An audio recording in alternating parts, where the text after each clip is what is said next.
What is up, my beautiful gemstones? I hope you all are having an super amazing night. It starts already. I'm so happy to see all you guys here. I missed you. I love Wednesdays. It's my absolute most favoriteest night of the week. Thanks to you guys. So let's just get started. Let me welcome you all in. Wow. Got looks like 11 in here, but you guys are so active. That's so awesome. I love how close-knit we all are in here, and you guys amaze me every week. Ghostdragonzw, fancy meeting you here, sir. Lotus Girl, Miss Baby Girl, Melissa Nicole.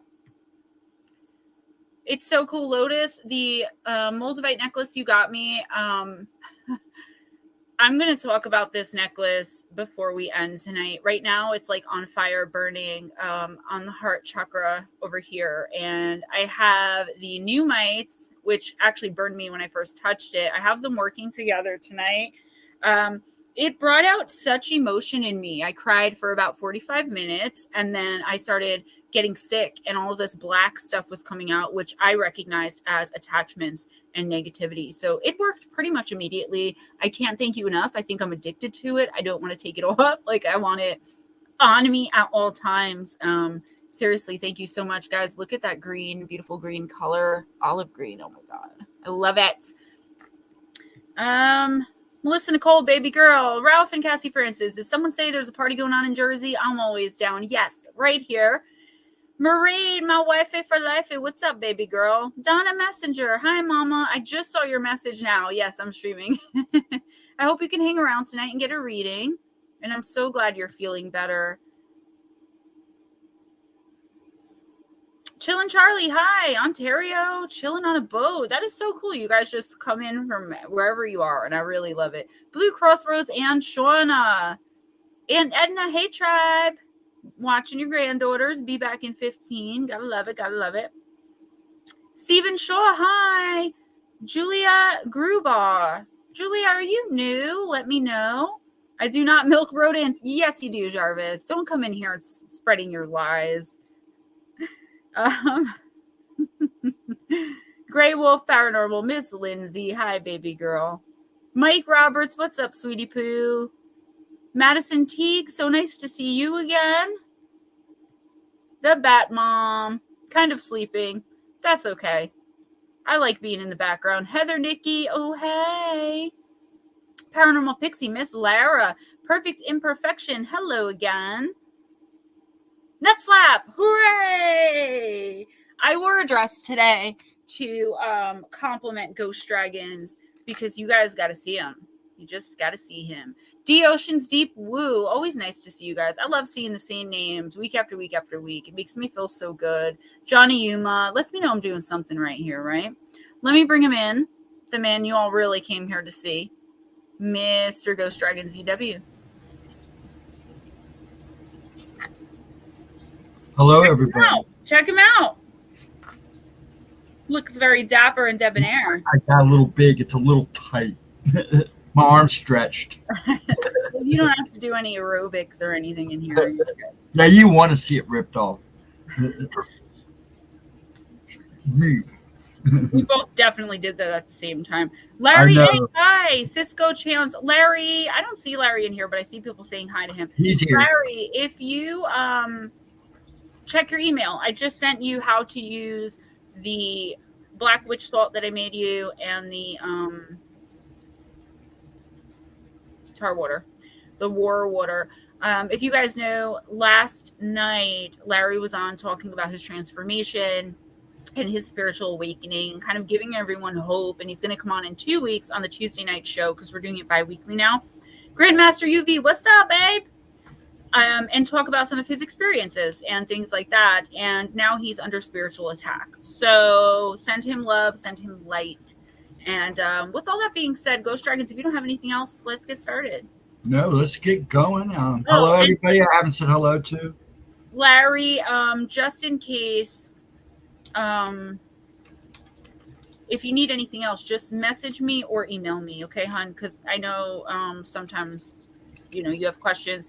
I get a lot of you guys like, I hate to bother you. You guys are never bothering me. As long as you're texting me or emailing me, you're not bothering me. It's when my phone is ringing that I get like agitated because I can't answer it. Like, I'm not going to be able to talk on the phone for like another year. All right. Oh, thank you. Perfect imperfection. Who's first? Lotus.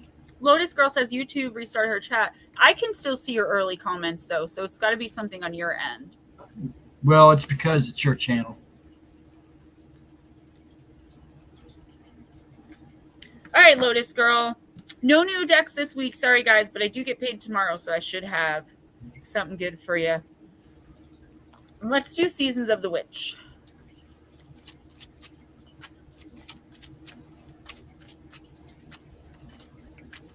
I wish it was storming here. It's so muggy, so yeah. I was just gonna say that it's so humid. It is, and you're gonna get worse than us here in about a day or two. Ugh. What is it? Today's Wednesday. Yep. So about Friday, you're gonna be in the 90s. That's okay. I haven't gone outside in days. Like, I just went outside now to give RJ a kiss goodbye. We went to work with Ray, and I was like, oh no, I couldn't breathe. My son, my oldest son, and his girlfriend are coming for dinner on Sunday night at 4:00. And I haven't seen him in 13 years. So it's going to be really a good time. I just hope he doesn't blow me off. He has a tendency of doing that. I'm keeping my fingers crossed. But we've never made actual plans. Like, I'll come here at 4. It was always like, maybe we can meet someday, or, you know. So a lot of people are like, well, he always blows you off. Don't get too excited. But it's not that he blows me off. It's that we have these tentative kind of maybe. Now we have like a definite plan. So it's pretty exciting. I was outside all day. I was cutting grass, painted a door. I've been busy. Something. Well, it keeps my mind off of the tremors and stuff. So, Laura, which goddesses deck? Hello, Pixie. There are a few. I have.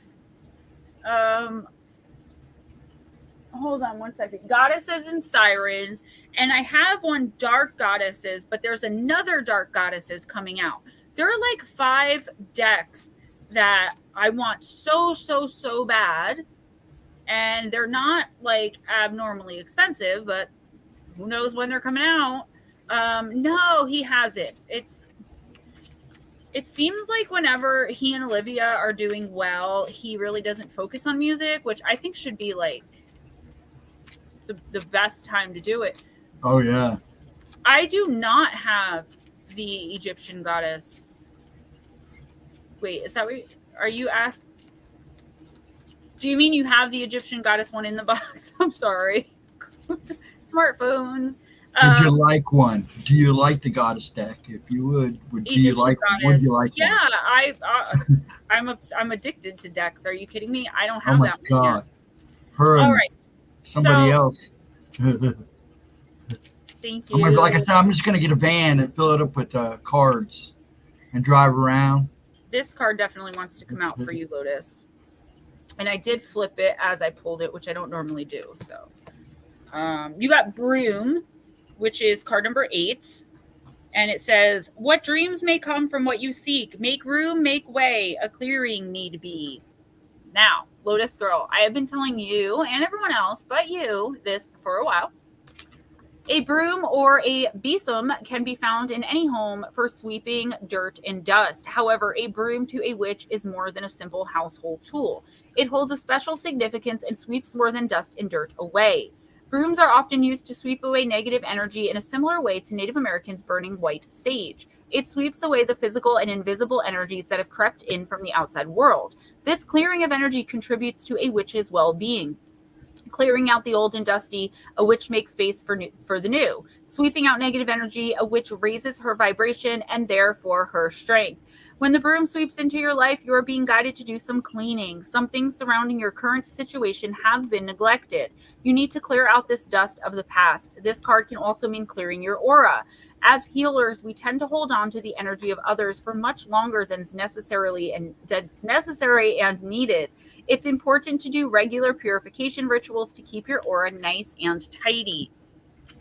This message is amplified if you have also pulled the Athame card, which these are 1-card readings. The more you clear out the old, the more you make room for new energies to come into your life, removing things both physical or metaphorical from your life, such as mementos from past relationships or giving away things that remind you of an old situation helps with that process of clearing. So the spring cleaning in summer, right? If you want to go the extra mile, look up how to clean widdershins. It's a specific way of like circling the broom and sweeping the stuff out. But I do think that we all need some cleaning and clearing. And I've been saying this for months. I've been saying it actually, I think since winter, that we all need to do spring cleanings, cleaning out under the beds, putting the vacuums or the brooms or whatever into like the corners of our walls, getting out those old spider webs, even on the ceilings. Like, wash your walls. I guarantee so many of us have residual energy just lurking and lingering that's like hitting us the second we walk through the door that we don't even realize, which I had and I really didn't realize it. So definitely, Lotus Girl, make sure that you and sweep too. Don't just vacuum, guys. I know it's a lot easier to just kind of vacuum everything up, but even if you sweep, like, whatever room is connected to your outside. So mine would be my dining room and is connected to the outside, and then the kitchen is connected to the dining room.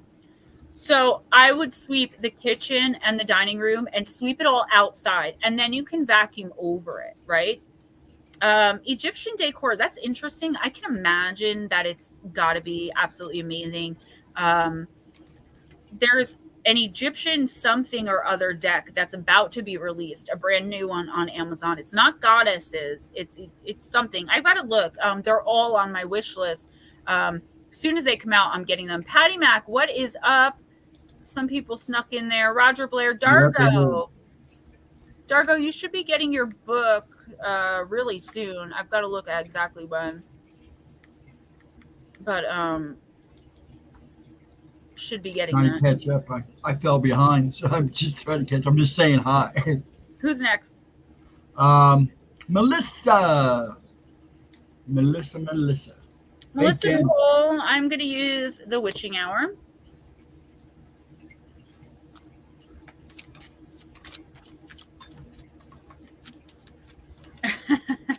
Blue Crossroads thought he was hearing a disembodied voice.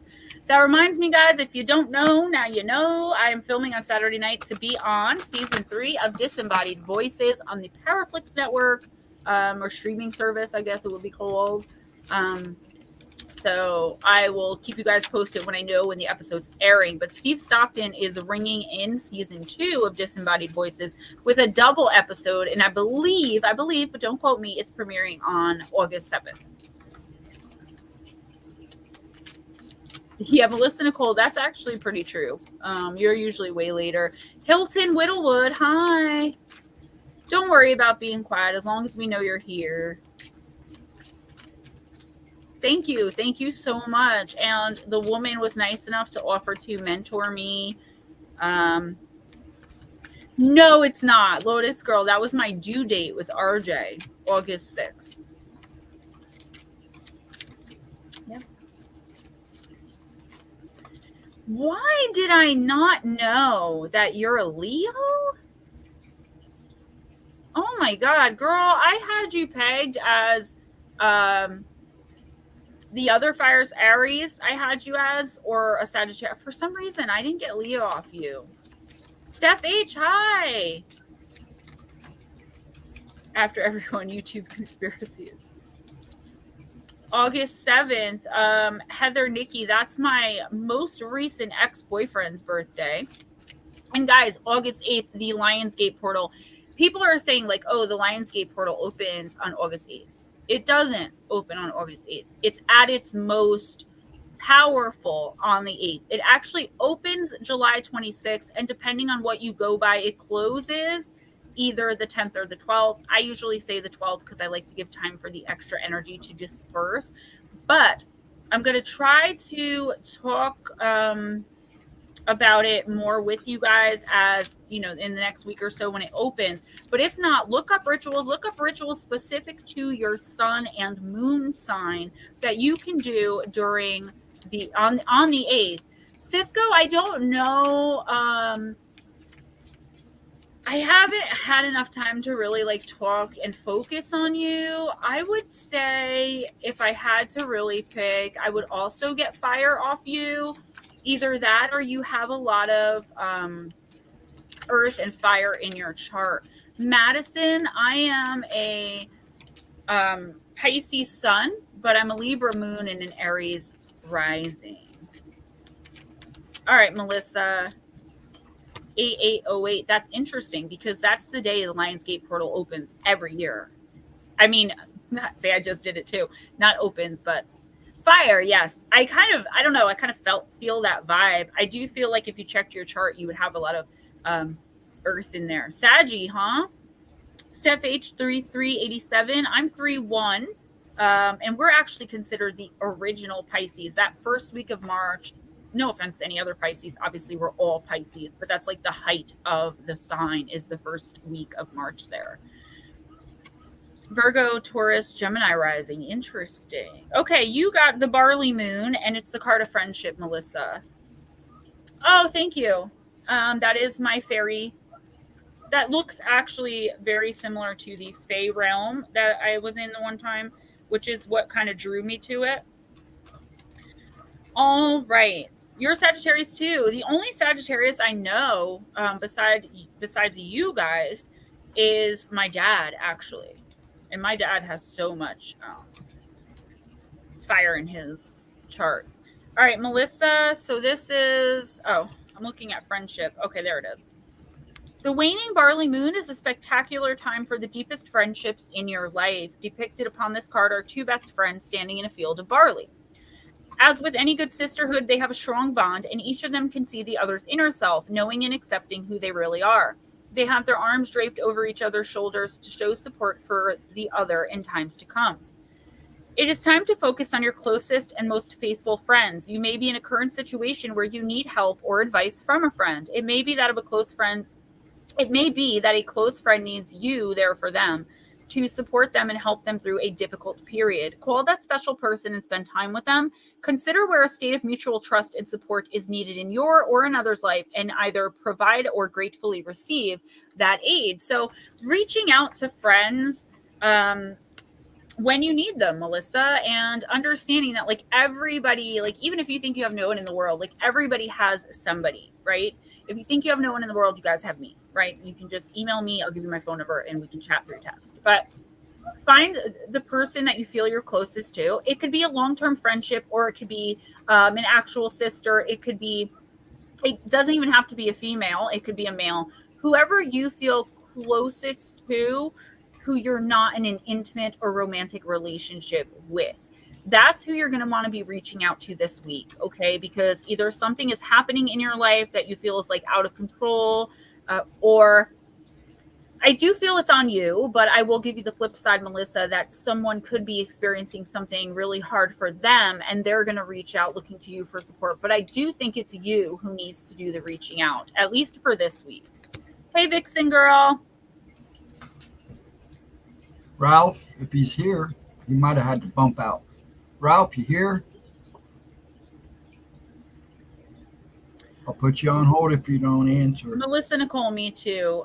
Larry, no, I did find them in my phone today as I was clearing some stuff out, but we have to, like we said, we have to learn how to do that. So if we did do it, it would be the next time you're on so that you can explain what you're doing. For between now and 2 Tuesdays from now, we should hopefully have it figured out.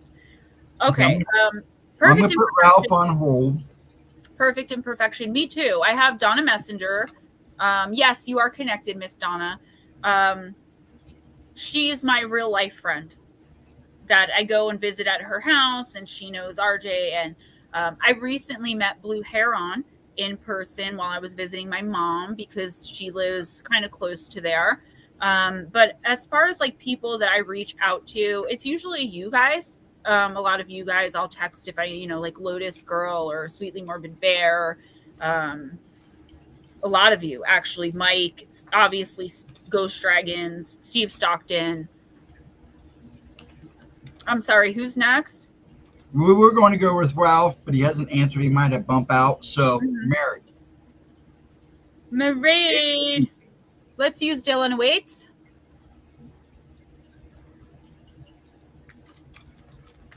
When am I coming to Washington? I want to go like cross country and just make several stops to see you guys. Washington specifically, though, I want to visit Aberdeen, where Kurt Cobain was born. I want to visit the Wishkah River, I think it's called. I want to see his old house, even though I know they knocked down the greenhouse. And KC lives there too, and she's a really good friend of mine. Very close with her.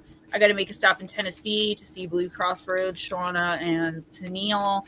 But Nutslap, I promise you, when I come through, when I start making more money, like when I start actually making money, I am going to start traveling.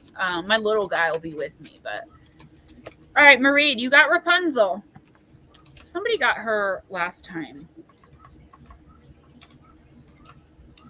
My story: a wicked witch had locked me away in a tower, using my long hair to climb up to me. One day, a prince discovered the tower. He climbed up and we fell in love. But the witch found out about our hopes of marriage. In anger, she cut off my hair and scratched my poor prince's eyes. We were separated for years. But then one day, after wandering through the country for years, the prince found me in the wilderness. From this moment on, we lived happily ever after.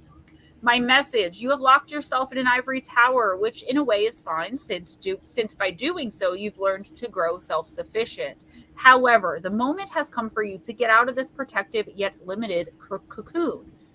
Time is running quick. You cannot spend your whole life away from the world. So carefully choose who you let in, and even more important, choose to get out and free yourself from everything that could restrain your territory. Now, again, this is translated from Italian, so some of it is a little tricky with the language. But what it's basically saying, Marie, is, you know, you kind of went into emotional hiding for a while, probably physically too, where like you don't get out much and you just stick to, like we were just talking about, like the same group of people or the same person or two, aside from family that may live with you.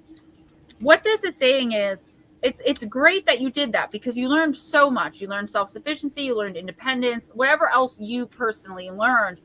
But now is the time that the universe is telling you that opportunity and abundance lay outside of this kind of protective barrier you've built around yourself.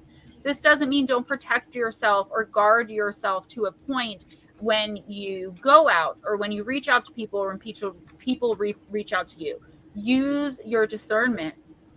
But I feel like the universe has something waiting for you, something that's going to be like soul activated, like part of your soul memory. I don't know why, it's just a weird message that's kind of coming in, like that happens sometimes. Like I'm getting that, like there's something in your chart that you specifically were like, okay, it's going to be activated at this time, and you have no recollection of it now, obviously, because it happened before you were even born.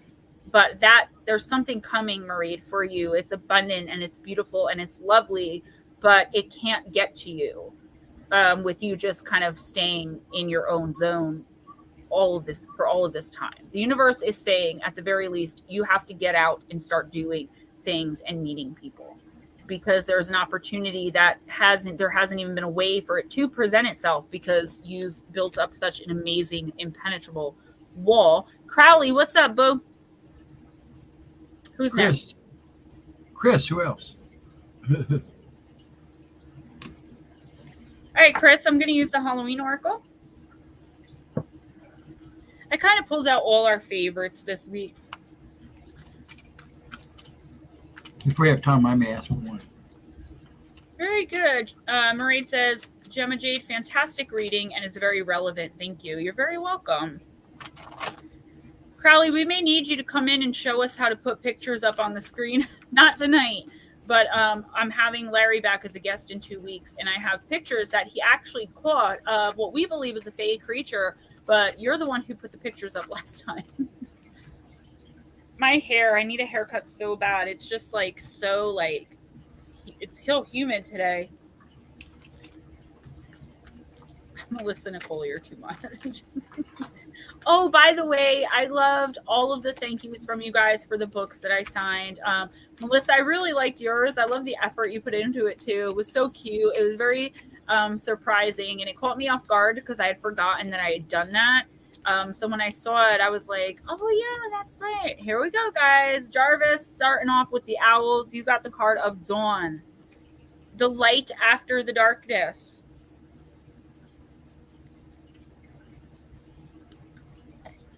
After the darkest times, the sun will always rise, the dawn will always come. This can be no surprise. Whilst midnight is often thought of as a magical hour, throughout time, dawn has also had its share of the mystical. All manner of magical beings had to return to their true forms by dawn, like werewolves, and vampires can only be active whilst the rays of the sun did not pierce the sky. Dawn and deities of dawn heralded both hope and new life. Goddesses such as Eostri and gods like Helios and Apollo were those who brought new life and the dawn's light into the world. The journey from the darkest night of the soul to a bright and hopeful dawn is one of the deepest and most powerful heroes' paths repeated over and over again in mythology. Should you receive the Dawn card, you are being reminded that there is always a fresh start and a new beginning to be had. Change is unstoppable, and even the most difficult times will pass, no matter how devastating they may seem. Hope is one of the most powerful motivating forces in the universe, and it's being indicated here. So, Jarvis, it's your time. It's your time to shine. It's your time to come out of the dark night of the soul. Pretty much all of us are in the midst of one, either just kind of ecking into one, which most of us in this room really not so much. We're either right in the thick of it or just about to come out. And this card is telling you, Jarvis, that you're coming out of this dark time, this kind of non-abundant time of lack and dis-ease, a lot of problems, things not going right. You're pulling out of this, and very soon. I'm not going to say this week. I do see an opportunity this week for you to kind of turn something around, whether it be like a relationship that maybe is like going sour, romantic or otherwise, or like a job situation. There's something that you can do this week to make your life a lot better. Something you've been really stressing over is going to turn around. But I see by the end of August, you are going to have so much more abundance and blessing in your life if you just continue to push on and continue to try to keep things positive, continue trying to manifest your best life. Yep, there's the owl. I know, that's what I'm saying. I knew it was coming. Oh, guys. I got it. They're on it. They come in every week, and it's like, okay. Yeah, they're doing it to a bunch of people. I watched it happen last night on somebody's stream. Ew. Okay, Donna, if she wants one. Miss Donna, yes, she does. So, guys, I want to say I finally figured out, Hilton, you should have let us know. I would have read for you. I finally figured out what super thanks is, and that's just in the comment, like after the reading or after the video, you hit the thanks. I thought it was something in chat. Don't forget donations, guys, if you have it. PayPal, Cash App, and then the super chats on here. I get paid tomorrow, though. Get paid the 21st of every month, as long as it doesn't fall on a weekend. Thanks, YouTube. All right, Miss Donna, I am going to use the Soul Helper Oracle on you. And I always forget to do this. Thank you to everyone who did donate like last week. I always forget to thank you guys for that. Because I do get donations for it all throughout the week. I'll see like, a few bucks pop up on PayPal, and I'm like, oh, who's that from? And they're like, from the reading on Wednesday. So I do appreciate it, guys, even if I forget to say thank you. Don't want to vent in here. Mike, you can text me. I just won't get it until after. All right, Donna, Soul Helper Oracle. Let's see what's going on for you. Guys, I should be able to pay the guy to do my professional website tomorrow, so you guys can see all the things that I have to offer, including readings. They're going to be on there too. The lotus within you awakes. You are a master in light on high. D Oceans, okay, we can take care of you. I always forget you have a show, which is like so bad. I wish that I should go in and check it out. I just forget. All right, Donna, when you hold this card in your hands, all the choirs of angels will be looking down upon you. I'm your proxy. I'm holding it for you, and they're looking. Could have a very close relationship with a Pisces. I see the koi fish here, and the fish, it's not the Pisces symbol, but it's immediately made me think of Pisces. Considering you and I are best friends in real life, it's probably me. I'm just saying. You are now ready and will surpass yourself and become an inspiration for all beings in all worlds, in all times, and all dimensions. You will awaken and follow your soul path as a master. Think about the image of the lotus on the card. The lotus has its roots in the mud of a lake bed and grows inexorably toward the light, just like you. It rises up through the murky water at the bottom of the lake, just as you outgrow your base feelings and emotions. However, its final goal is yet to come. It grows up through the clear water just below the surface and finally unfurls its beauty, but only when it's found the light, again, just like you. Its fragrance, its true beauty, is at last released into the air, the element of pure thought, pure spirit, and wisdom. The path that it follows from the mud of the lake bed through to the surface cannot spoil its faultless beauty, dim its radiance, or distort its bewitching magical scent. All that the lotus is, you are too. It represents rebirth, fertility, clarity, purity, and perfection. Its fragrance, however, is its true magic as it transports us, liberating us from the illusion of time. Your soul is like the fragrance of the lotus. You can walk in all times, all worlds, and in all dimensions. You might think that you are none of these things, nor are you wise or a master, but know that there is no time and everything is now. Start to believe. You yourself are the light from the future that shines on and guides you. You have long since been a master in light on high. Power animal for this week, the Koi Herbal Essential Oil Lotus, Healing Crystal Ruby, and number 5, lucky number 5.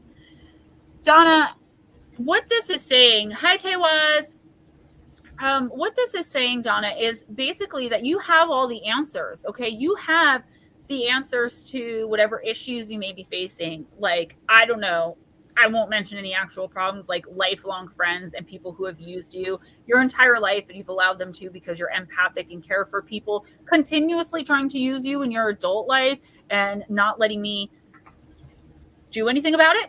I don't know, that could be it. But having the answers to the boundaries you need to put up, the people you need to cut out, and knowing that you know what you're doing. Not only do you know what you're doing, but there's a part of your story, at least a part of it, that can really help others. That is you being the light and bringing the light to people.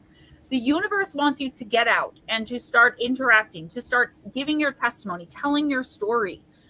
But the only way it's going to work is if you keep things pure, if you keep things simple, and if you keep things honest. Now, you're a very simple girl. You know, it's one of the things I love about you. You're very low maintenance like me. Like, I could just come over and, you know, sit in that little chair and you sit on your bed and we just sit there and watch TV and talk for hours and everything is perfect, right? Very low maintenance hanging out that we do. But I'm tearing up. It's this Moldavite. But you have to put up boundaries. You cannot continuously let people suck you dry, especially when you know that they're doing it, Donna. And this is not an indictment because you know me well enough to know I've done it my whole life. I do it too. But this is the universe telling you, like, you've grown out of the mud, Donna. You've been through hell and back. You've had things done to you and things that you've done to yourself, and you've come through it beautiful. You're absolutely beautiful from the inside out. I love you so, so much. And I wish that, and the universe wants you to love you as much as it does, as much as I do, as much as the people who truly care for you do. You know, your brother, your friends. But there is a person or a situation that is draining you. And this is why you feel sad for no reason a lot of the time. And this is why you just can't find the energy. Next time I go to your house, I'm going to do a cleansing. I keep saying I'm going to do it, but I don't. You need to put up boundaries with people and stick to them. And if they can't deal with that, then guess what? They're not meant to be in your life. That's all. Okay, we're going to go ahead and do D-Oceans. All right, D-Oceans. I looked at Della and Wait first. Jilly Doom. Hello, Jilly. Mike, you know, you can always vent here. Dargo, absolutely. Mike, it's funny. I had kind of the opposite, as in I was accused of being the one who sucked all that joy out upon entering the door. But, you know, it goes both ways, you know. Human beings can only take so much. And I told you a while ago, and I've told you recently, that when you're working on yourself and people around you, even if you love them, even if they love you, it's not going to work if they're not also working on themselves, because the sleepiness, I guess I could say, is going to overtake them. Okay. And it's going to make them, whether they're aware of it or not, bring you out of yourself, of the person you're trying to be, to get you to lose your temper, to get you to lose your happiness, to get you to lose your sense of security in your own home. And we have to find ways to rise above that. We have to. Tony the Rock, welcome. Yeah, it really is, right? It's a big boy. And I've got the like I said, the Numite in here too. The not the Wizard Stone, it's called something else. I have Merlinite coming next week. Calligraphy Jasper, Heather Nikki. I mean, Heather Nikki, don't get me wrong, I was, but I have very, very, very good reason. Trust me. Hansel and Gretel, Oceans. Jordan, hi. There's only so much people can hold in, too. The first one that comes to mind, and the best one that I know of, is Calligraphy Jasper. All right. It's not expensive. Amethyst, believe it or not, is actually really good for that as well. And Howlite. But I mean, just Google it, and it's what feels best for you. Like, I want to try Calligraphy Jasper, but Amethyst does not really help me with stress and anxiety. It helps me with a lot of other things. That's why I always have Howlite tumbles in my bra, or I wear the bracelet. Good night, Crowley. Good night, sir. Oceans. When the famine settled over the kingdom, our parents decided to leave us in the woods. After wandering in the forest for a long time, we finally came upon a very peculiar house made of gingerbread.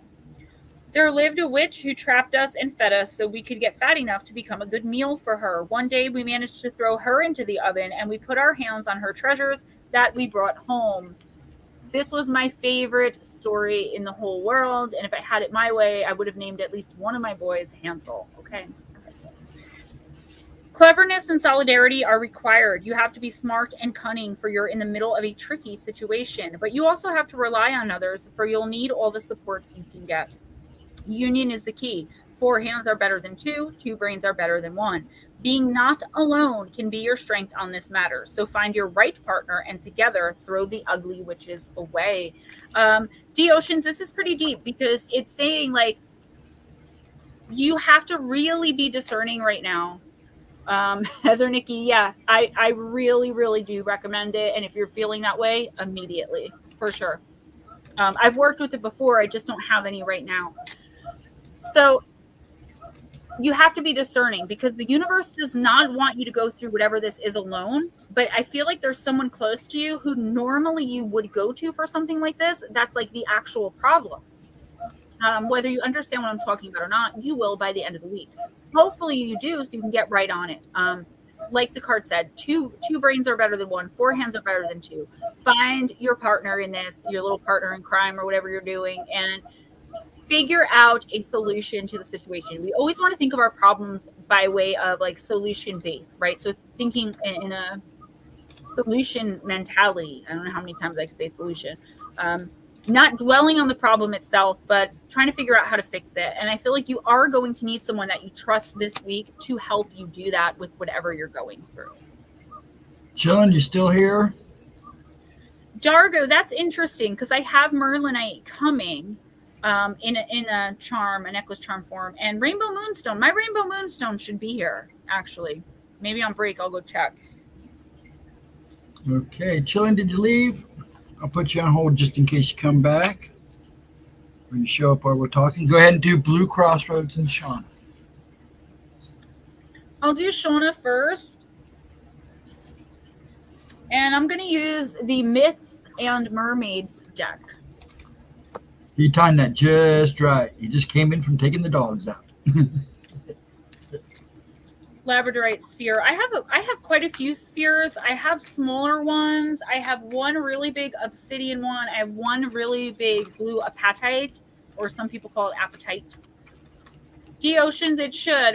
Or it's going to be something that starts up this week. Do you know what I mean? These are readings for the week, unless I see otherwise. So it's definitely something happening this week where you may feel like you can't trust someone that's super close to you, and you're going to need an outside opinion. That's the very least of what could happen.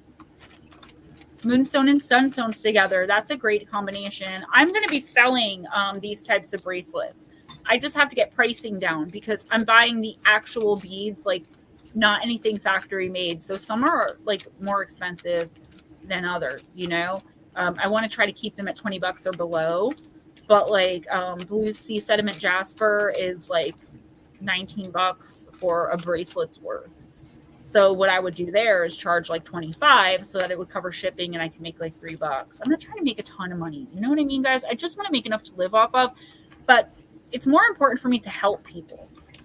Like I make very little on those manifestation sprays. I make enough, but I make very little compared to what I see other people making. Even when I charge for my readings, and it's not patting myself on the back, I'm just letting you guys know, like I want to help more than anything. That's why when people come to me and they might say, well, I don't have that much. I'm like, okay, how much do you have? That's cool. You know what I mean? I'm not in it for the money. The money is like a bonus for me. Shauna, you have Sea Chariot. Could be dealing with a Cancer here. A white-haired beauty rides upon a chariot pulled by curious fishies. She is optimistic, in control, and the captain of her own destiny. Though young and inexperienced, she is prepared to take command and forge her own path. It is time for you to assert your control. You have given the reins over to others in too many areas of your life, and it's time to grab them back. Take stock in all areas of your life, your profession, personal relationships, monetary considerations, group associations, and home obligations. Determine where you are dissatisfied with your level of involvement and make a plan to take back control. Boy, is this my card.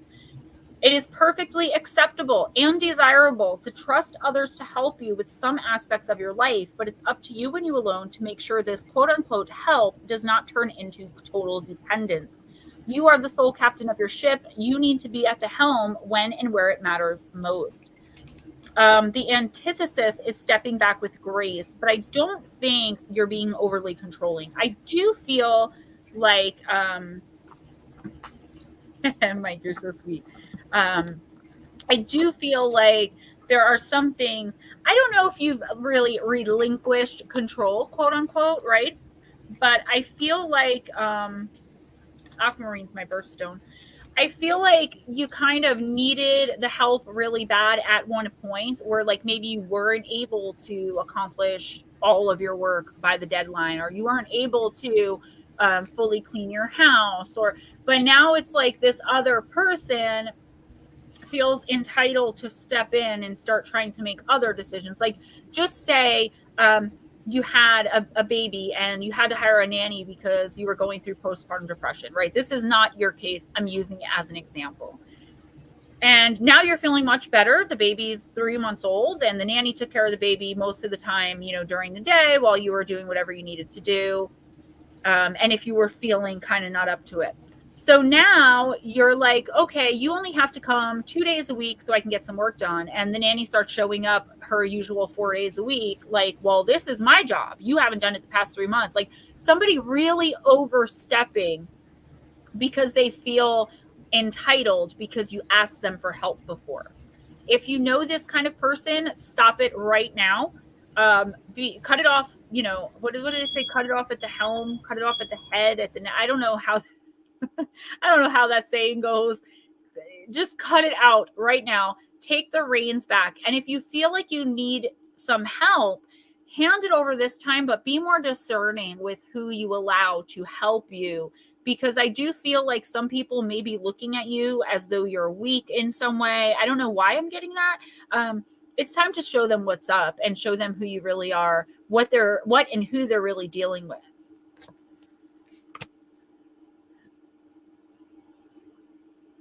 I just wanted to make sure he was done beeping. Is it Jerry Maguire? Nip it in the bud. That's it. I'm saying cut off its head. I don't know what I'm talking about. All right. Blue Crossroads. Yeah, just kind of take your power back, take your control back. You thought that this person was offering to help or helping you, because they cared for you. And I think it did start out like that. But I feel like this person's really starting to feel entitled in your life. And I'm seeing a theme already with like being able, like people that that we've been trusting, and it's turning out we can't trust them. But that's what happens when the sleepers take over. The people who aren't going through the awakenings, when their collective energy overtakes ours, okay, that's when we start having problems like most of us have seen in July. And I'm telling you guys, the Lionsgate portal opens on the 26th. Things should start clearing. But on August 8th, I want you guys to look up, particular to your sun and or moon sign, a ritual or an incantation, something, even if it's quick and easy and simple, that you can do to pull and call on its power. I might do a live stream that night, depending on what day of the week it is, where I help you guys just do something for the group. All right. Blue Crossroads. See that? What? I'm sorry, I'm on the wrong. Hold on 1 second. That slap asked, what is the Lionsgate? Oh, the Lionsgate portal. It's something I'll try to talk about it by the end tonight. Otherwise, like, just look it up. It's very hard to explain. It's a lot. It happens every year. I want to talk about it on Nuit Oracle or even on Gemma Jade. It's a really, really powerful. It's when it has to do with the Sirius star. It's like in a certain position as compared to Earth for the only time throughout the year. Steve, you want to look that up for me? Look what up? Lionsgate portal. Oh yeah, sure. Cost you $5.99 plus tax. Actually, I can't see your computer, so never mind. I know what it is, but it's hard to explain it. Okay. Blue Crossroads Family Connections. It's time to reconnect with your family. You don't need to live with or spend a lot of time with them, but like the Samoans, perhaps you could call or visit a family member. Your quote-unquote family doesn't have to be biological either. They could be your adopted family or friends. Sometimes our biological families are no longer part of our lives, and that's okay. It's important to create your own family in whatever way suits you. You may even view your pets as your furry children or family. This card can also be a sign that family members, passed away or living, are trying to contact you. This card can appear when unresolved negative feelings are associated with a family member. This is a prompt that it is now time to heal. Try not to carry around the pain from your past anymore. Do not feel guilty for wanting to move forward in your life. You may need to distance yourself from the energy of a family member, and that's okay too. Look after yourself and focus on surrounding yourself with people who love, honor, and treat you with the respect that you deserve. So this is a lot of potential meanings, okay? But what I'm mainly getting, Blue Crossroads, is you may be having an issue with a relative or some relatives. I'm kind of seeing a falling out. I don't know, though, if the main person who is the cause of the drama is alive or dead, because I am seeing a deceased who is like in front of me right now, just like, and that's like a quick flash. It's not like I don't allow them to stay to like communicate, because they'll just, all of your relatives who want to talk to you will just be in my ear. So there is a deceased older male who is trying to get your attention. And I feel like, I don't know if this person was a part of the drama or if he just really wants and needs you to make peace with what happened or make an amends with the person. That's going to be completely up to you and whatever the situation was, okay? But it is time to kind of move on from it. Whether, like I said, you offer the forgiveness to the person or you just let the forgiveness overtake you and you move on. You really, really need to make peace. I would look out for dreams, any telepathic messages that may come through, because this older gentleman really is like, yeah. You've got to move forward. You may not even notice how it's affecting you, but energetically, it is dragging you down. And I do see it moving into Shauna's space as well. So I don't know if you both had this issue with somebody, but it's time to just offer the forgiveness. And I always say, guys, forgiveness does not have to equal reconciliation. It just is forgiveness that you know in your heart you forgave. And sometimes it's a process, right? So it could be a process that you're just being asked to start. Let me just read a quick definition of the Lionsgate portal, because I keep talking about it and I look stupid that I don't know how to explain it properly. It's a lot to say there. I mean, It is. I'm just going to explain a little bit, guys, and I'm going to try to film something about it this Sunday so that by the time it opens on the 26th, you guys can be fully prepared. Who's next for a reading? It is Aunt Edna. Aunt Edna. Okay, so let me just read this to you guys really quickly so you know what I'm talking about. When you get done with that, I have another favor to ask of you. Mm-hmm. The Lionsgate portal happens every year, but it's extra mystic this year because it coincides with the same day as the Leo new moon. New moons are prime times to set intentions and work with manifestation rituals. So as soon as this opens on the 26th, it's going to be like a blast of things that we're manifesting just coming in. Boom, boom, boom. Us in the spiritual community. Okay. How do you activate the Lionsgate portal? Third eyes open on August 8th when the bold sun in Leo aligns to the star Sirius, known as the spiritual sun, to generate a high frequency energy that activates the Lionsgate portal. A layer of energetic opportunity peaks on August 8th, which is called the Lion's Gate. The Lionsgate portal opens between July 26th and August 12th, but peaks on the 8th, which is also known as the Galactic New Year. 8/8 is also important in numerology since 8 is the symbol for infinity turned sideways and is associated with good luck and fortune.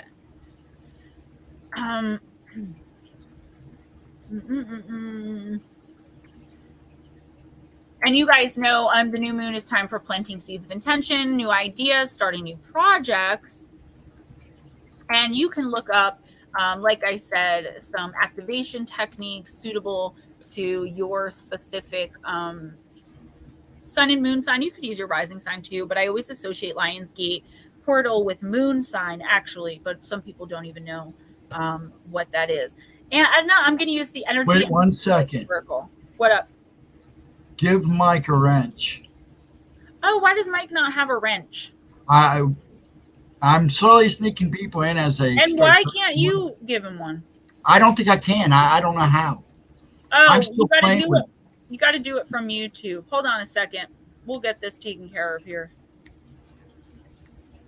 I'm not in YouTube right now. Hold on.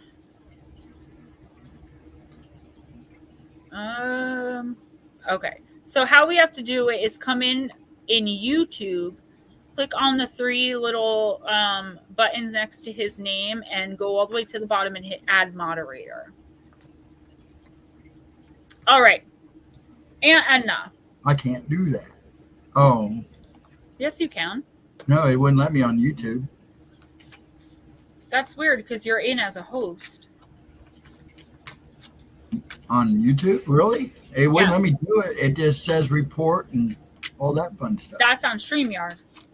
No, that's on YouTube. I'm on the bottom, it doesn't say add moderator. No, it says, mine says go to channel, report, remove, put user in timeout, hide user on this channel. Oh, I don't know. It's because it's your channel. It doesn't matter. You're in as a host, which means it's your channel too. I'll check it out afterwards, but you do have one now. If anyone else needs a wrench, just watch links you put on there. Yeah, and if you've been here for a while and you would like a wrench, just like Ghostdragonzw. And Edna, Energy and Spirit. I still love this deck very much. I use it for a lot of the Patreon personals. Beneath the surface, the same like 4 or 5 cards come out constantly. Hidden Truths and Something Unknown. Card number 31, Aunt Edna. Upright, the beauty of the iceberg on this card belies the fact that more is going on beneath the surface, and it might not be as innocent as it seems. There could be something unknown in a relationship or a business situation. Perhaps a friend or a lover is hiding some important information from you, or maybe some action is best taken at work that you don't know about yet. The warning here is to listen to your intuition and be conscious of what's happening around you. Don't panic and become suspicious of everyone. Just take things one step at a time and allow yourself to peacefully investigate what's going on and getting all of the information you need to make any important decisions. Finally, you may be hiding something from yourself. Are you lying to yourself, perhaps ignoring some addiction or negating your value, power, or deserving? Look beneath the surface for any unhealthy thoughts or behavioral patterns. Be honest with yourself, and others will be much more honest with you. Your affirmation for this week: people are open and honest with me, and I am open and honest with myself. Clarity and eternal truth sparkle in my life. I don't think you're hiding anything from yourself or someone else. I do feel like somebody is keeping something from you. I don't really see it as they're keeping it from you to purposely hurt you. I just feel like they're in that dumb mind frame people have where they're like, I'll protect her by lying to her constantly. So there is something unknown here. I'm not really worried too much about it with you, Aunt Anna, because I feel like by the end of the week, you'll sniff them out. Like, especially now that you might already know, like, it's one of those things where like it's more than one person. Like you walk into a room and you kind of get the feeling that everyone in the room knows something about something that you don't, that like something you should know. I feel like you could be feeling that a lot lately, either around one person or a specific group of people. If not, it's coming in this week. I always hope you guys are already experiencing it so that we can move through it throughout the week. So just know that if you have an intuition or an intuitive idea that somebody's lying to you about something, most likely you're right on, and I would confront them. I am getting from the universe confrontation, kindly and lovingly. They think they're protecting you, spot on. Yeah, that's kind of, I don't get this like malicious intent, but still, a lie is a lie is a lie. Sunny Bear! Sweet. Hey, Sunny. Well, you might as well go ahead and give Larry a wrench and Vixen a wrench.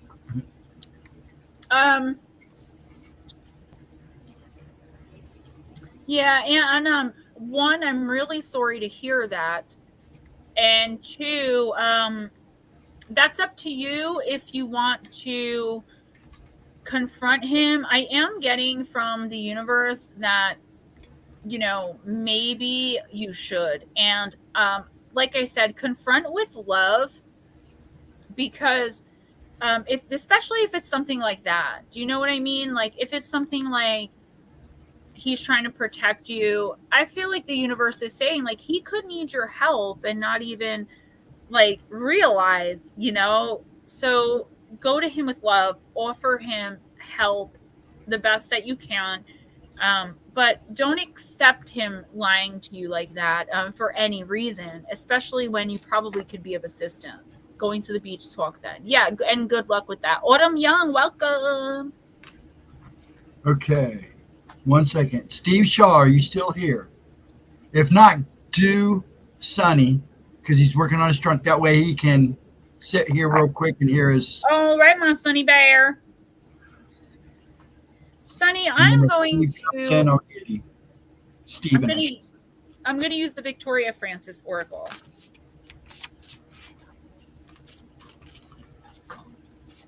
I'm shuffling backwards.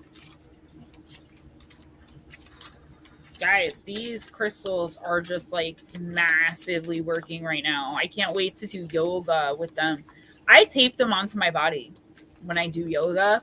Specific crystals that I'm using. I can't wait to use the Moldavite and the Nuit. Oh my goodness. I got a blue Howlite little angel figurine too, which is basically turquoise. Blue Howlite. I don't care what people say. Blue Howlite is turquoise. Steve Shaw, I see you, honey. Let me get Sunny out of the way, and then we'll get you next. Oh, Mike, Mike, I do it too. Usually the day I get paid, so I will be doing it tomorrow, and then like for a week or two after that, I'm usually broke by this point, like the day before payday. But I do the exact same thing. Turquoise is your birthstone? What month is that? That would be turquoise. I don't remember. Oh, why don't I recognize that as a birthstone? Okay, Sunny, you got card number 7. I'm rusty on my crystals, guys. I'll admit it. Julia, hi. Sunny, oblivion denied.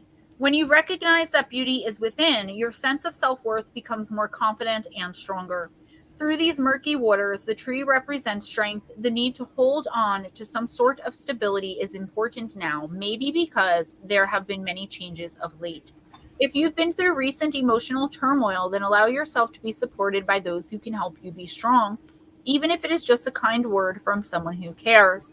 The stillness of the water suggests you may be holding in what needs to be said, and you will find the words to deal with a delicate situation. Your intuition, listen to your inner voice, and the right time will become clear to you. So, Sunny, whereas I told Aunt Edna to gently approach the person who's keeping something from her, there is some kind of drama or conflict in your personal life. That doesn't mean it has to be with your wife. It could be with a best friend. It could be someone that you're working on something closely with in business. Okay. December's turquoise. Thank you. But I got my turquoise ring on. But now is not the time to like get mad, explode, or even to confront. The universe is saying, take this week, okay, at least, to think about how you want to approach the situation and bring in people that you trust that are going to give you a non-biased perspective, but who are also going to be loving, who can help you to approach with kindness and love, but still have that boundary up of like, hey, you did this and now I want to know why, but without letting it affect you. Because when we approach other people in love, when we stay on that high standard and expect that high standard of ourselves to not come out of ourselves and be angry, yelling, screaming, which guilty. It's like we feel so much better afterwards, and the other person feels even worse, because once you start yelling and screaming and throwing accusations around, it's like you really did. I finally understand in the past couple of years what lower yourself to their level means. You brought yourself down. So now they can look at you and say, well, you just yelled at me and called me names and this and this. Stay honorable, stay confident, stay strong, and stay your kind and loving and amazing self, no matter what situation comes up. But there is someone also keeping something from you, whether they're talking about you behind your back, whether they took something from your house. I don't believe it's a misunderstanding. I do believe it really happened, but do not confront them this week. Take this week to bring other people, non-biased opinions in, and figure out a way to come at them with love and respect, because they're going to feel even worse, and you're going to leave the situation really actually being on top because you stayed in your power and you didn't allow yourself to be lowered. Okay, go ahead and do Steve. Steve and Shaw. Shaw. I'm going to use Whispers of Love.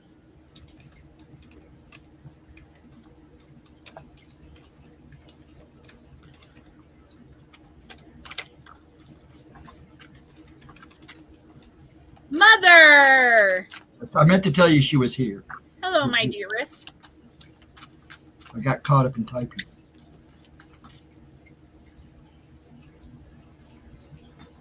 What crystals? Batmom. The ones I have that I'm using? I gotta tell you, the Moldavite was really hard to get. Normally, I get like chunks. Tennille sends them to me. I buy them. You guys give them to me as payment. But the Moldavite, like, she had to get it sourced from India because there was so much fake Moldavite going around. And this was like almost, I think, $70. But I'll tell you what, it was well worth it. It's so powerful. Like, when I touch it right now, it's literally burning. Not in a bad way, though. Like I said, I was vomiting up this black goo, which I know was negative attachments from like within 20 minutes of holding it. The new mite I got on Amazon, NUUMMITE.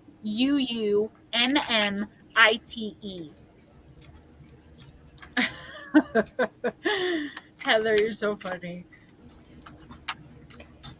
Mother, so nice to see you. Johnny, bye. Next time, please let us know that you're Take care. leaving. Yeah, All right. gotta let me know and I'll get you in. Sorry.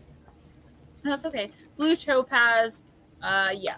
That I think that's what I was thinking of. Why, like, I'm like, I don't recognize turquoise, but it could be. All right. So, Steve, you pulled the Love Endures card. Love does not give up or lose faith. Love is hopeful and withstands every situation. And it's card number 43. Someone got this one last week, too. No matter what's going on, love can endure all things. Take positive steps to help create the change that is necessary to get you through this. Release your fear and recognize that this love will last. Take a step back so you are better able to remember this. Love lasts. When differences arise, it's important to accept the person you are with has their own perspective. Learn to compromise. Avoid taking a hard stand when it's not necessary. Be aware of what you want in your relationships so things can return to a state of harmony. There are many things beyond your control, but you can control how you feel. At times, it feels easier to walk away from a relationship, especially if it feels tedious or too demanding. Look at what you've done when faced with challenges in your relationships. Do you give in to get through the conflict, or do you take a stand? Look at your past reactions and be willing to address any behaviors or aspects of yourself that are of no benefit to you. A young couple sits close to each other as the boat they are traveling on encounters turbulent seas. The lion at the mast of the ship represents personal power. Turbulent water symbolizes high emotions. Taking a minute to compose yourself and your thoughts benefits everyone. Are you asserting yourself in a loving manner, which is another theme this week? Make love the driving force. Return to this energy to support you through whatever is going on. Now, Steve, hi, Shelly, this doesn't necessarily have to be a romantic relationship, but I do feel love involved as I'm seeing like heart center, okay? So this is something that's happening or that's going to be happening this week with someone you genuinely love and who loves you. It could be a family relationship. It could be a friendship that's super close. And what the universe is asking you to do because of whatever this conflict is, and I do feel like it's kind of small, but it does have a bigger picture. Like how you react to this is like, are you really making changes to how you react and respond to situations and to people? You know, are you just acting in the same old lower vibrational way? I don't say that as judgment or as an indictment. Firstly, those are the words that were given to me. And secondly, it's like, I do it too. So don't, I'll be the first to admit I'm human, just like everyone else, or partially. But it's time to really consider how you react to these types of situations and maybe consider either compromising more or less, depending on which role you normally play. Because this conflict, I feel, has come or is coming into your life to teach you a really big lesson on whether you are over demanding or under demanding. Like you just accept everything, like, oh, I don't want any conflict, like someone I know does. Because I'll tell you what, if that's you, eventually, it doesn't matter if it takes years, you're going to get to the point where you're going to blow up and then you're going to want to control every little thing because you haven't had no control for so long. Reevaluate how you react and respond when this situation comes in. Let the other person know you love them, but you're not going to tolerate this, or that you love them, so you're willing to give in this time. Yeah, Julia Grubborough. I hope I said that right, and I know I didn't.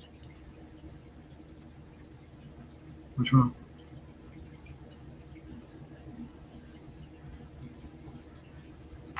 I heard that. What is that? It sounded like someone came in from downstairs, but nobody's here. Are they here? Because I hear voices. No, they're not here. That's my point. I can't get to you fast enough. I don't think it's a human intruder. I heard the voice. I heard a hello. My boundaries have not been working as well ever since I exorcised that djinn out of my mom's house. Steve, you're welcome. And you're another one. You can always message me. What happened is I heard my downstairs front door. Mike's on his way. Steve's on his way. You guys are so amazing. Right, Mom? Yeah, it came from your house, but you know what? I'd rather it be here trying to pick on me than you. So whatever. I'm not afraid of you. Gem J, hi. Sunny and Gem J. It's a ghost. I'm hearing people talking. Ever since I moved in, I hear an old man hacking cough and sneezing in my kitchen down. I am directly above my dining room right now, so that's where it's coming from. That's also where the front door is. All right, who's next? Julia Grubb. Garbo. I know she was. Yeah, I saw her in here. I heard her when I called her name. I saw her pop up, and then I haven't seen her. There she is. She's here. She goes, "Did you go check?" I am not that woman to be going to check. It's a spirit. It will. I have no fear. I'll go look, but I'm not there. It'll come and show itself by the time we're done here. I don't care. Hey, Nightmare. I keep pulling my hair. Hi, Nightmare. You know, I always write you down, Nightmare, just in case you ever change your mind. Every once in a while he does. Yeah, he does. All right, Judy, let's get this done. Let's get her done. There you go. Mike's gonna pick me up. We're on our way. Guys, don't forget super chats, super stickers, PayPal, and Cash App, please. Go check with the baseball bat. I keep a lot of like my spell jars. You guys will see when I start selling them. Usually they have like a screw-on cap, or they're in like a mason jar because you bury them or put them around your house hidden. Not me. I do my spell jars with sprays. So I just go down and be spraying like all this really nasty smelling stuff, but it does the job. All right, Judy. Yeah, Cisco, most of the time I do. Not always, but when they're super close, like when they enter my boundary that I've put up, yes. And as soon as you said that, I actually got goosebumps. I'm very well protected, as is my property. But I recently twice tried to exorcise a djinn from my mom's house, which I don't think I got the djinn out. I think I took everything else bad out. But something followed me home. I collected 2 spirits from her house to help cross over, which they're gone. The crying woman and another male that was there. But something negative definitely followed me home and attached to me. So I think that has a lot to do with the throwing up the black stuff last night. All right, you have Paradisiacal, Judy. Card number 24, you belong to paradise. Good evening, Nick. Shelly, I see you. I'll text it to you. I'd rather text it to you. Judy, trust your innate goodness and expect the best. That is what is attracted to you in this time of your being. It's time to relax and enjoy your own blossoming. Self-love is a popular term and always worth exploring deeply. Unconditional self-love is even more gratifying to explore. The girl of Paradisiacal has stopped fighting herself. The sweetly scented white petals framing her face are her surrender flags. She finally just loves herself and accepts her innate goodness and beauty. Now it is your time to do the same. All life transforms around you into a paradise. Heaven truly is here on earth, in your arms, in your life. Yes, hug yourself and enjoy your bliss. Paradisiacal can appear as a sign of upcoming improvements in comfort and life, reflecting ease and joy and even freedom from pain. Positive gifts are assembling around you and will bring you great happiness. So, what I'd like you to do, Judy, is before you go to bed at night, look in the mirror and say, I love you. This is a life of paradise. Okay? That's a nice little affirmation. What the universe wants you to do this week is understand that you are who you are.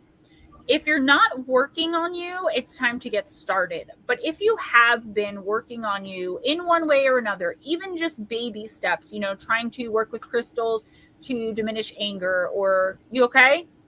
Mm-hmm. Okay. Trying to work with crystals to diminish anger, or trying to, whatever, little baby steps, that's okay. But if you're not doing any of that stuff, it's time to really reevaluate, because that could be what's blocking your manifestation. So surrender to your own goodness. Surrender to the universe that's trying to teach you things on a soul level. surrender to your own spiritual ascension this week. And I do feel like you're going to be getting a lot of signs that you can either look on as coincidence or synchronicity, as in the universe is speaking to you and telling you that, like, you got this. You're going to be okay. It's time to take a rest. Okay. Grey Wolf. Oh, Ralph, I'm sorry. Okay, Miss Grey Wolf, let's do Seasons of the Witch as well. Sorry, bud. Good night, Nick. Good night. Thanks for stopping in.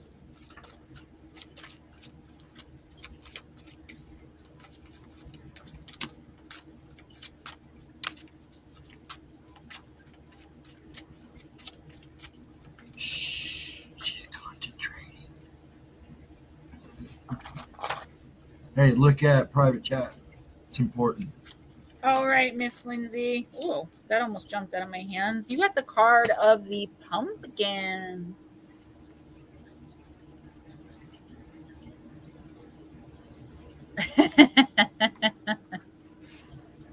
Sparkle, sparkle. Miss Grey Wolf.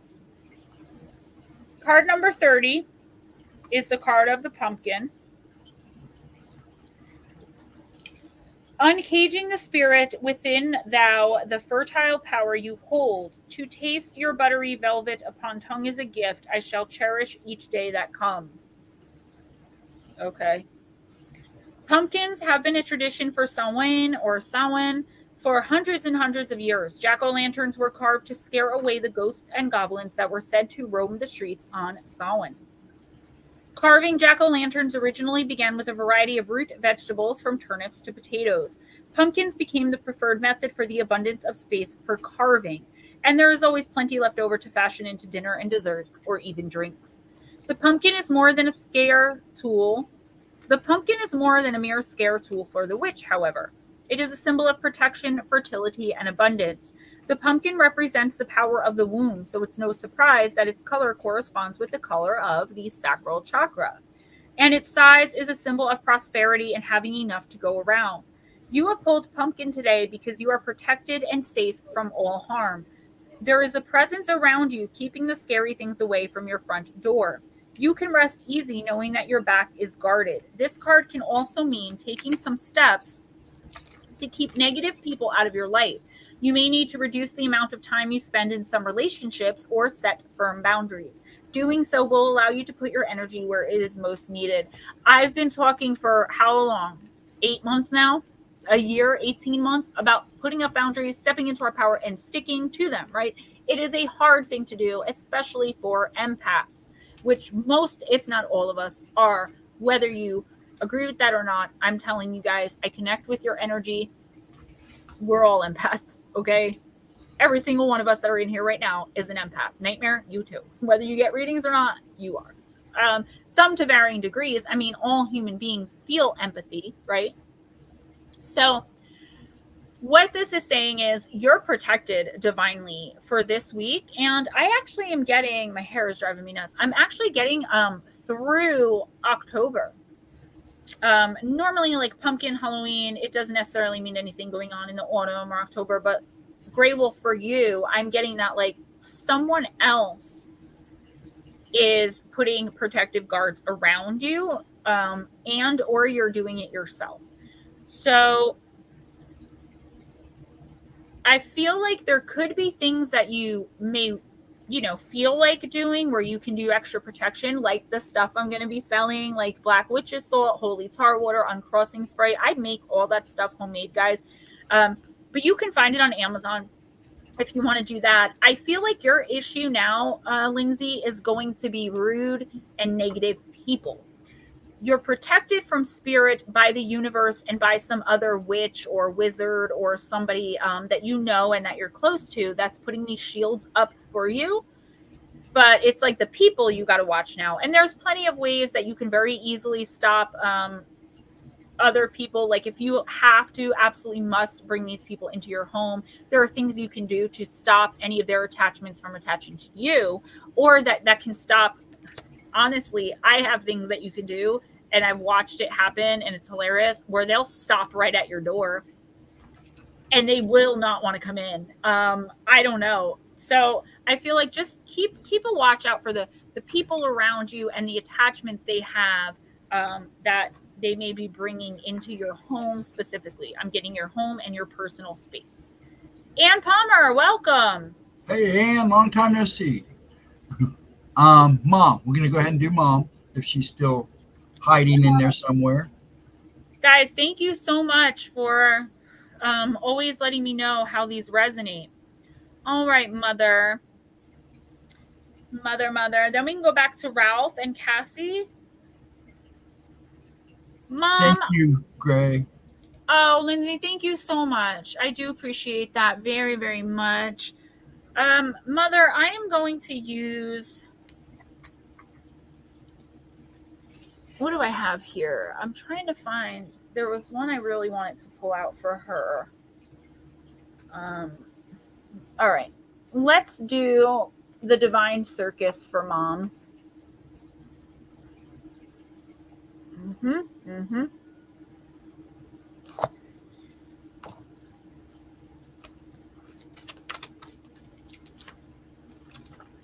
How do you get unwanted guests who leave?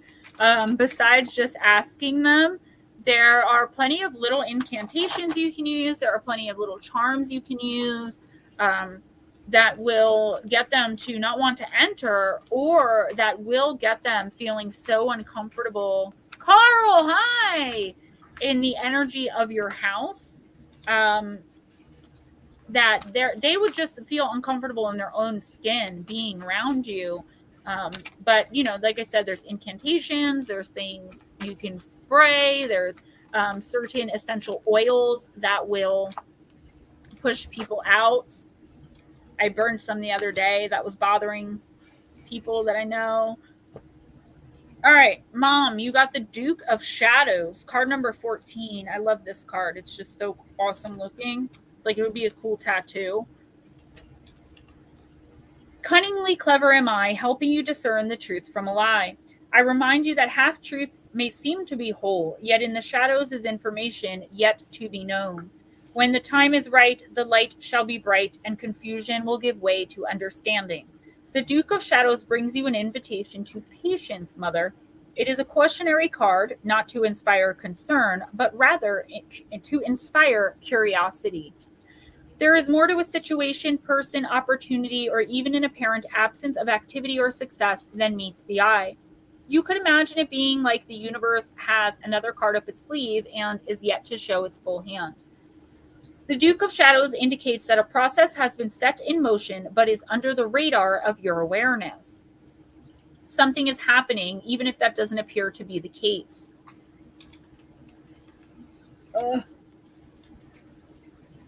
But just like a seed starts to grow into a plant deep in the earth, apparently invisible and yet very real, you're being subjected to invisible but real forces of growth and healing at this time. His appearance signifies that the bigger picture of what is happening right now is not fully available to you. It will be in time, but for now, the Duke of Shadows reminds you that what you are seeing is not the whole story and it's not the final verdict. Because you cannot know what you don't know, you'll need to wait for more information to come to you. So if what you see, sense, or feel is negative right now, don't believe it. You are in a time of your life when your perspective will be only partial. That is not through. Autumn, thank you so much. Some failure on your part. It's just the way of things at various points in the process of bringing dreams and visions to life in the world. Sometimes we're on top of the mountain and can see where we have come and where we're going very clearly. And at other times we're doing the hard yards on the journey and have to keep going through what feels like a dark night when we aren't really sure where we're going or even if we're getting anywhere at all. This is an essential part of the journey that leads us to the top of the mountain and a clearer view in due course. The Duke of Shadows tells you two things. What's going on? Man, I don't know what happened. Everything just freaked out. Is that me? Did I do that? Oh, I didn't do it. I don't know what I did. It's okay.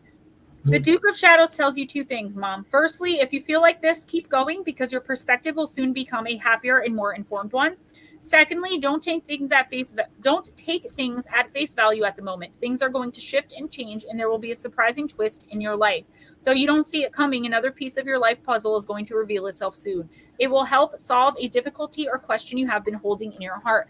Mom, big changes coming in for you, okay? Things that you've been worrying about, things that you're like, how the heck am I going to deal with this? How is this going to ever be settled? How is things that I do feel like a real sense of worry and impatience, right? And I know you are just like me. Every little thing makes you worried and like panicked because that's just our personality.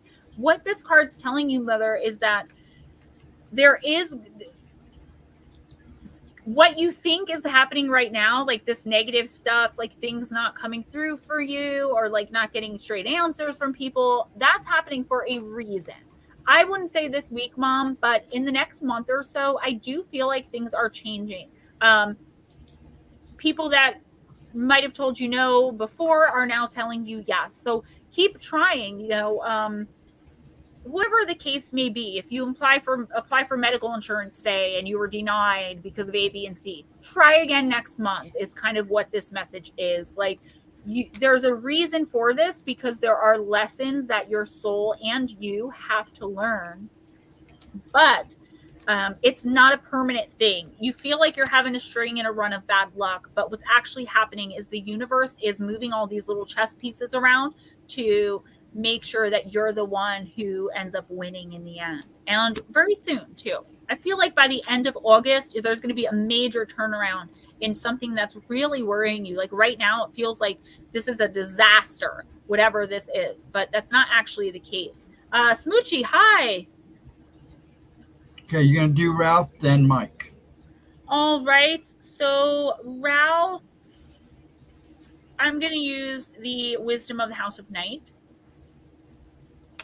Is the money sigil of the dark side? I'm confused. Can you rephrase the question, Miss Smoochie? And by the way, hello. Steve Stockton. Hello, friend. Stevie, all that's what I was saying. Did you say anything before? Mom, I didn't see you say anything else. I'm not really paying attention, though. Yes, Mike, no problem. You can wait a little bit. So, Ralph and Captain, this is you. Yeah, he wants to wait just a little bit. I'm sorry. My computer's freaking out. That's okay. Oh, no, I definitely do. But you said Stevie, and I thought you were talking to Ghost Dragons. Nobody ever calls me Stevie. That'd be worth a long time. I'm sorry. Go ahead. Smoochie, actually, yes. Brilliant. Like, that is brilliant. Smoochie, that is brilliant. Oh, Stevie, because we have Steve Stockton in stream, and we have Ghost Dragons whose name is Steve. Now I know what you're talking about. I go by Steven. That way we don't all get confused. Actually, Mom, don't worry. If that's the first thing that came to your mind, then that's what it is. It's always like your first instinct. So by the end of August, exposed. And oh my God, that makes so much sense, Mom. Steve, I'll tell you about it later. What's moon water? Shelly, you have so many questions, but when you message me, you never ask questions. You just tell me so much stuff, and I want to help you so bad. Write down a list of questions, text me the questions, and I'll send you the answers. Smoochie, just got a $100 bill rug to meditate on. Is that something you would do, Gemma? I think that's brilliant. I never even thought about that. To manifest money, yes. And you know what? I'm actually going to get one. I didn't even think of it. I'm like doing a lot of manifestation work to bring money in. I'm not going to lie, guys. Drinking moon water throughout the month. Guys, moon water that I make, I have gallons from every month of the year that I make my manifestation intention sprays with. I make, I put in baths, even RJ's baths. I put like to wash my hair. I You could drink it with a crystal in it or without a crystal in it. You just have to be really careful. You have to like make sure the crystal doesn't have like that. There's a certain, like, I don't know if it's iron or nickel or whatever, or that the thing isn't going to dissolve. But I do make it homemade. I sell it. It will be on my website, a gallon or 8 ounces or whatever.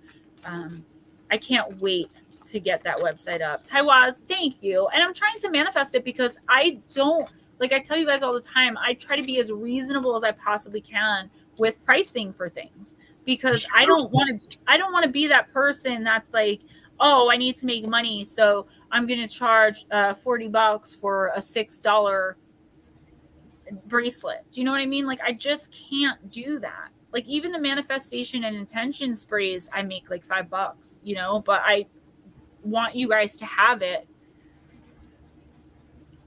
Was the watermelon flavor the water or Red Bull? I drink watermelon Red Bull. I'm sorry, Ralph and Cassie Francis, I totally went off on a tangent there. That was just such a great idea that Smoochie had. Taiwaz, thank you. I'm trying. That's a good idea. I've been working really hard for a couple years at YouTube, guys. And until you get like 80,000 subs, you do not make ad revenue at all. Like I said, I made $27 last month. But once you hit that point, then the ad revenue starts coming in. So that's why I want to start my own business, because I can't wait another 2 years. All right, Ralph and Cassie Francis, you got the card of hope.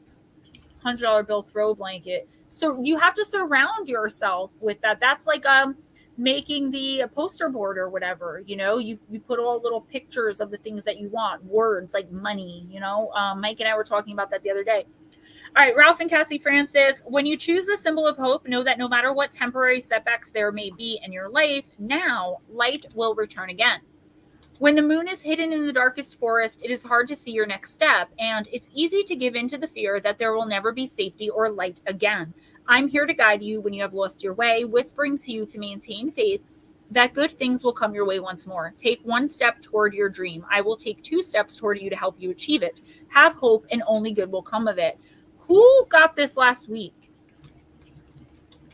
Somebody else. Ralph, was it you? Blue Crossroads, I'm on it. I got to grab my water. Give me a minute. I was going to yell at her, but everybody beats me to it. I got my water right there. I have to take a break in a minute to use the bathroom anyway. So, okay. You've gone through a lot, right? You've been through hell and back, just like most of us. We all have our different journeys, our different demons, our different hells that we have to walk through. I feel like what this is saying is you may feel like, Ralph, that like every time you feel like it's ending and like you have hope, like, ooh, this is going to be good.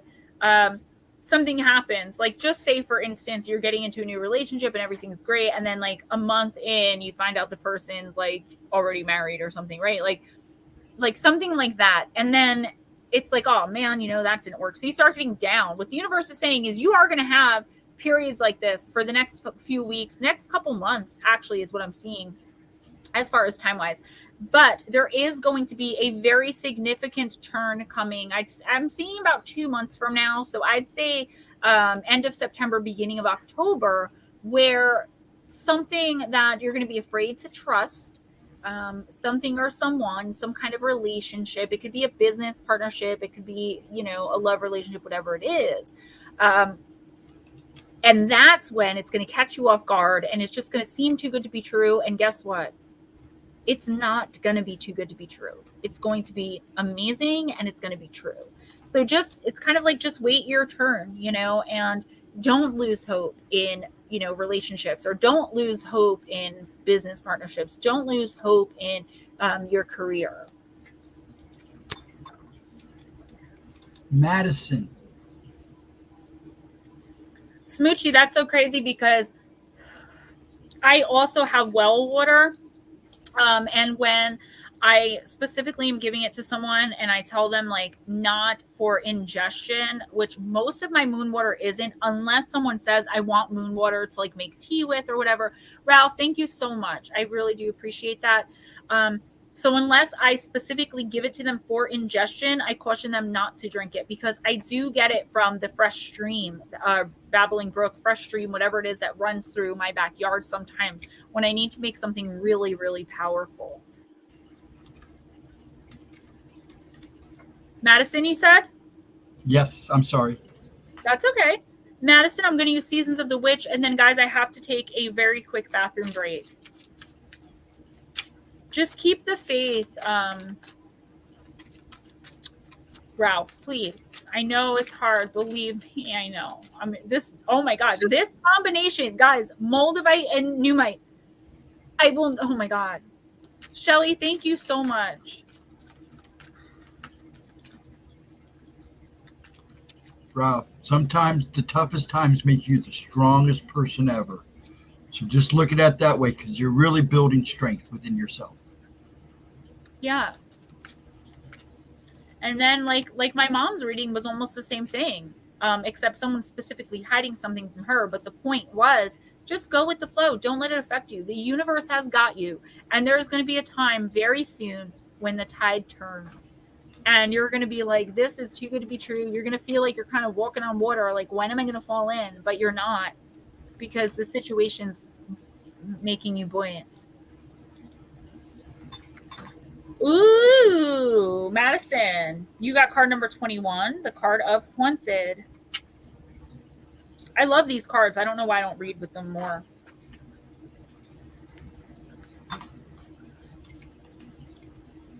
The breaking of the floor beneath your naked feet, the creaking of the walls as the cold kisses flesh. You're never really alone when in the company of hauntings within bone.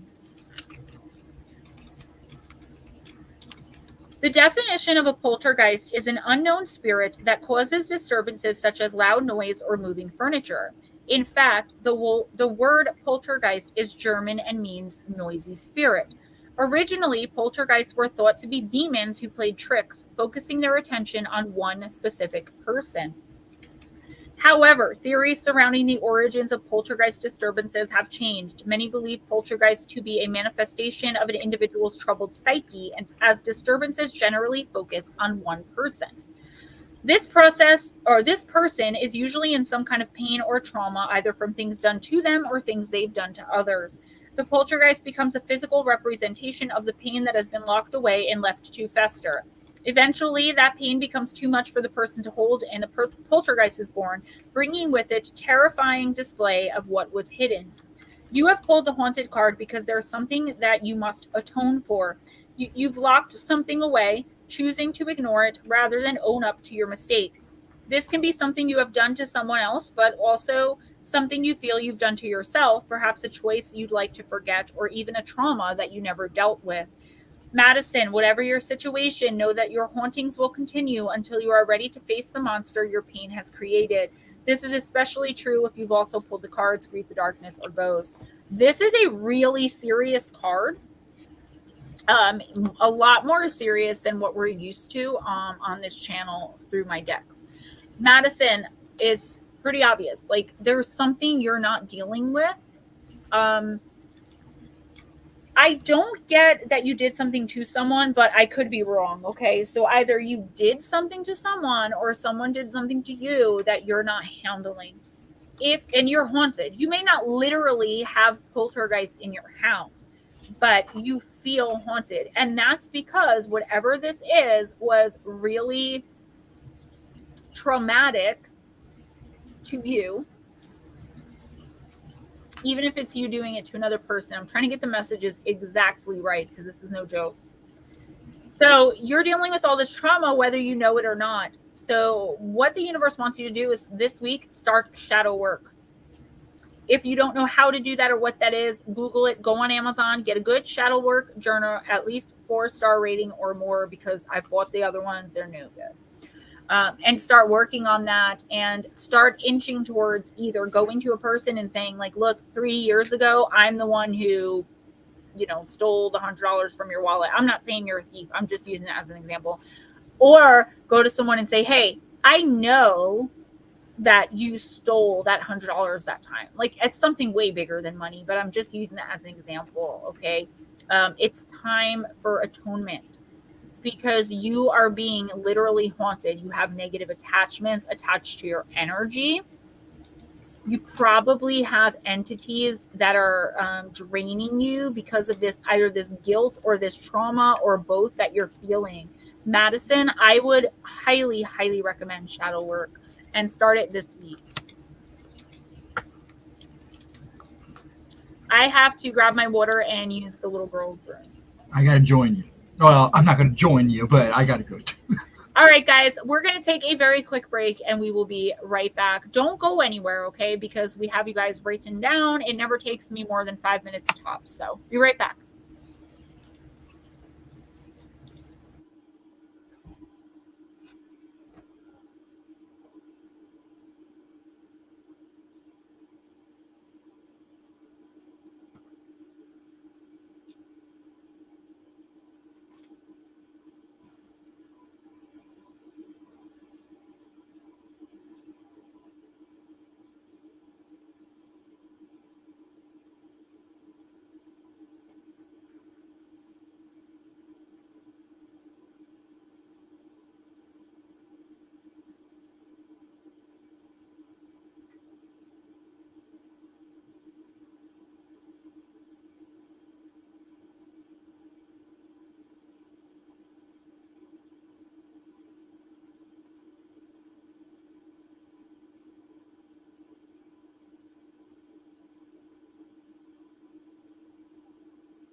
Madison, I'm glad, and you're so welcome. Why did he go out like that? Something is happening here. It's me, and I don't know what I'm doing. My computer's been acting weird for the last few minutes. I got a Ouija, sorry. Ouija. RJ calls him Ouija. Vera, hi! No, we're back. I'm so glad you could come in. I'm sorry I haven't had time to respond to your email. I usually only get to actually sit and check them on Sundays. I'm working really hard on the Shadow Person book because what I did with Missing the Faith Theory and this last one, thank you so much. Oh my gosh, you don't even know what this pendant is doing for me right now. It's incredible. My entire body has been vibrating since I put it on, and especially touching the new mic. But on this book, because I don't want it to come where my publisher at the end of August is like, yo, do you have the Shadow Person book? And I'm like, oh yeah, sure, I'll have it in 2 weeks. And then I have to rush the book because I really wanted this one to be great. They don't have a Shadow Person book yet for Beyond the Fray Publishing. So mine's going to be the first one. And I know I'm going to have 2 to 3 parts. Yeah, this is Moldavite. Taiwas mentioned it to like a month or 2 ago, and Lotus Girl gets a monthly reading from me, and she pays me in usually big hunks of crystal. So she said, what do you want this month? And I was like, well, what about Moldavite? Because I didn't realize it was super expensive because it's extremely rare and there's a lot of fake stuff going around. So she managed to get me this chunk directly from India. I provided the chain. I mean, it was a lot. I actually felt guilty for saying it without checking the price first. But I then ordered Nuit. It just kind of came up on Amazon. And then last night after I received the Moldavite, it was like, oh, if you use Moldavite and Nuit together, like look out, like you may not be able to handle it. I just have this amazing wave of all of this suppressed emotion just flooding out, and I'm managing to keep focused on pushing it out in my energy and not my emotion. Lara, I've just got to get up with you. I've had 4 or 5 birthdays come up. I've had the book. I just get so busy trying to squeeze everything into Sunday. Vera, I love you so much. And I hope that I can help you or that I have helped you, because I'm always here for you guys. If I don't know the answer, I'm that person that'll be like, I don't know. But I will look it up for you and I'll explore with you or tell you my experience. I will never steer you wrong or make something up just to try to look smarter. Like, I would never do that, because I know how important it is when we're on these journeys. The people that we look to help lead and guide us. And the fact that so many of you think that of me as a little bit of, I don't even like saying it because it feels egotistical, but like as like a guide or like a helper in that way, it means everything to me. Like I base my self-respect on that. Lara, I understand. Yeah, Taiwan, it's crazy. Like, I think this was like $70 or something, and I really didn't want her to get it. I'm glad she did, because you don't even know. If you could see energy like I could, you would see right now. You'd be like, what? There's like this giant rainbow swirl just around me going like this. That's why like my feet have been shaking this entire time, but it's not bad. I feel like it's egotistical. Like the other night I was doing a meeting with Mike. Mike is one of my clients who comes to me every once in a while, and we do an hour-long video session on whatever he needs help with at the time. We were doing manifestation and intention work the other night for a little over an hour. And Ray was out. It was Sunday night. And I had said to him, I'm going to be in a meeting from 9 to 10, 10:30-ish. So if you come home, don't let RJ run upstairs. And he was like, well, who are you meeting with? And I said, well, I'm meeting with one of my clients to help him with manifestation. And he's like, oh, I thought you were doing something professional. Like talking to the lady from the TV show. And I said, well, I am doing something professional. I'm the professional. And he was like, okay. And like hung up. So it's hard for me to keep that mindset of like, I am helping people. And it doesn't matter if other people support that or believe that, because I know that I'm making a difference. But I still feel weird saying it, because my environment when I'm not with you guys does not put me in that role. It's always something lower vibrational and negative. Mike says, hey, that's me. It was great, by the way. Definitely recommend it. Yeah, we had fun. You know, we joked around too. It's not all serious. We looked a lot of things up and new meditations. Yeah, Bat Mom, I would say yeah. 100%. Who's next? Bat Mom. Who timed out Smoochie?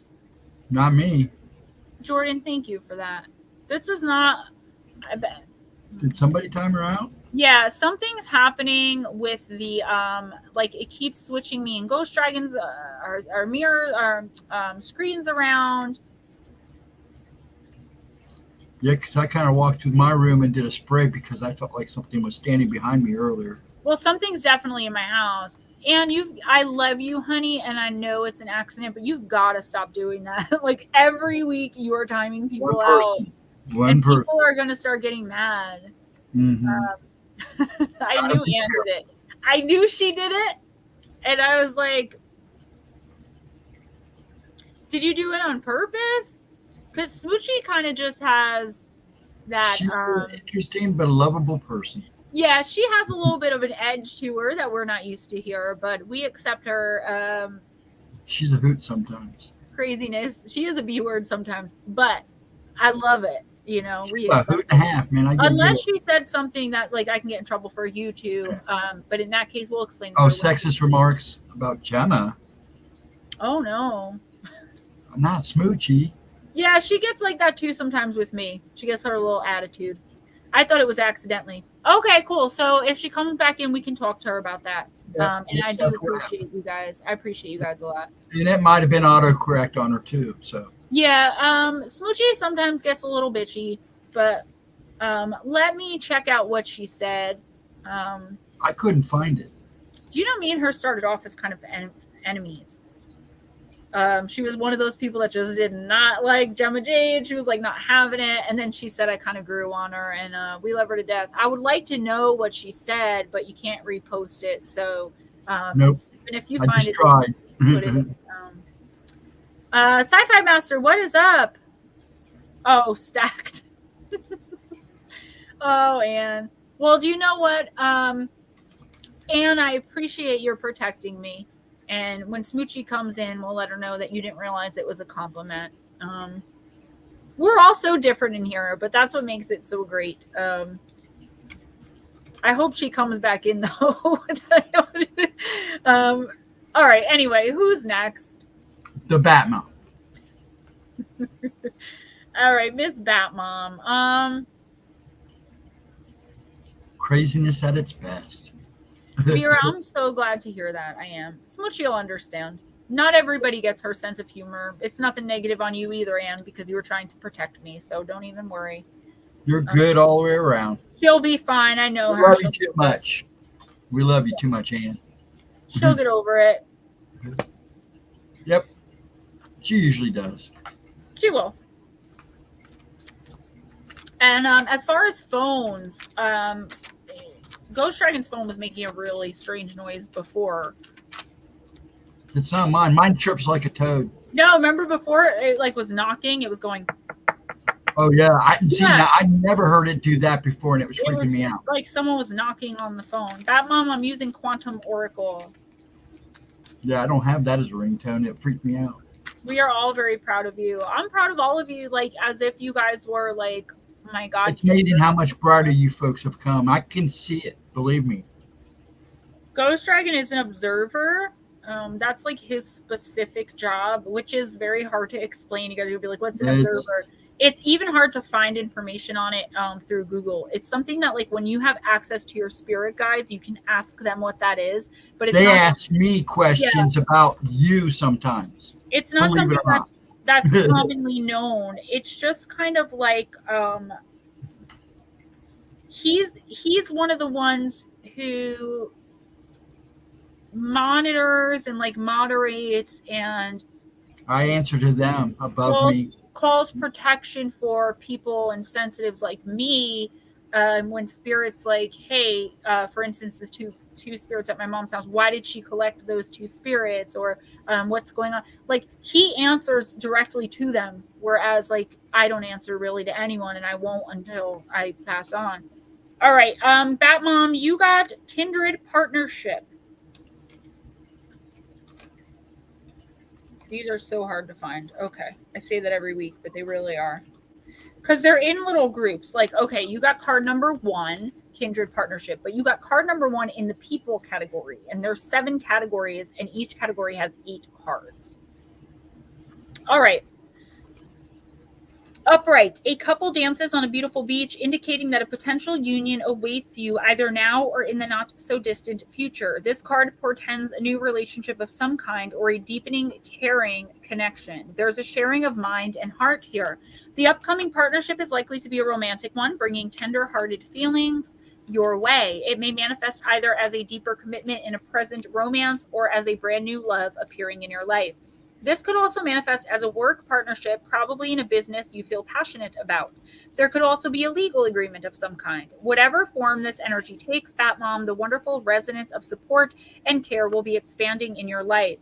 I open my heart and my life to the loving connections coming my way. I deserve to love and be loved. Ann Palmer's still here, right? She didn't get mad and leave, did she? I don't know. All right, so Batmom, there's a connection coming in. If you're married, I do feel like there's a deeper, maybe a little more romance coming in, a little bit more, like just making the relationship more special. I feel like if there's some kind of business, like if you want to start a business or if someone's inviting you into a business, like be a part of it, like, to handle the finances or to handle whatever. I feel like this is a good time for you to get involved in something like that. Okay, I feel like it's a good time for you to accept an offer to be personally involved, helping someone. I see money opportunities coming in for you, not in the next week, but in the next month or two. Okay. And I do feel it has something to do with business, whether you're starting a business, whether a friend has a business and wants to like pull you into help. I do see money making opportunities coming in. I would definitely be wary though of anything that's a get rich quick scheme. Okay. Anything that seems too good to be true concerning not only matters of the heart, but financial matters as well. And I would say that through October, Batmom. Be very careful with what you put your name on. Sorry. Larry, I'm out of whack for some reason. Larry, you're next, sir. Well, they had me try a new medicine tonight. And it's a powder. And you put it on tongue to help with my tremors. It's weird. I feel weird. I don't feel stoned or anything, just feel I'm not shaking and trembling, I will say that. I can just give you guys each other's numbers. I mean, Yeah. Larry, you're up. Yeah, I work with crystals all the time. I've never felt anything like this before. It's amazing. I would literally, if I had the money, grab a moldavite like this and a Nuit and send it to every single one of you and tell y'all how to use it, because everything is so clear. Even like I told you guys, when I open to do these readings, I kind of open just this very small, I don't want to say portal, this very small window right over there. That's why sometimes I'm like looking over there. But I don't accept anything coming through as far as like apparitions. That's why like Blue Crossroads older guy before, that's like a little bit of a rarity. Sometimes they sneak in. But mainly it's just messages, just words. And for the most part, it's things I'm hearing in my head. But today it's like the sound is even vibrating towards me. I'm getting so much, so fast. It's amazing. Okay, Larry. Oh, I'm sorry, you're reading. Well, no, Mike, I just figured he wouldn't care. So as long as he gives me the go ahead. Yeah, I gave him an email too, because I scan my emails really well. So that's why I said let me know it's you, because if I don't know it's you, it will. Yeah, I mean, like I said, it's expensive, but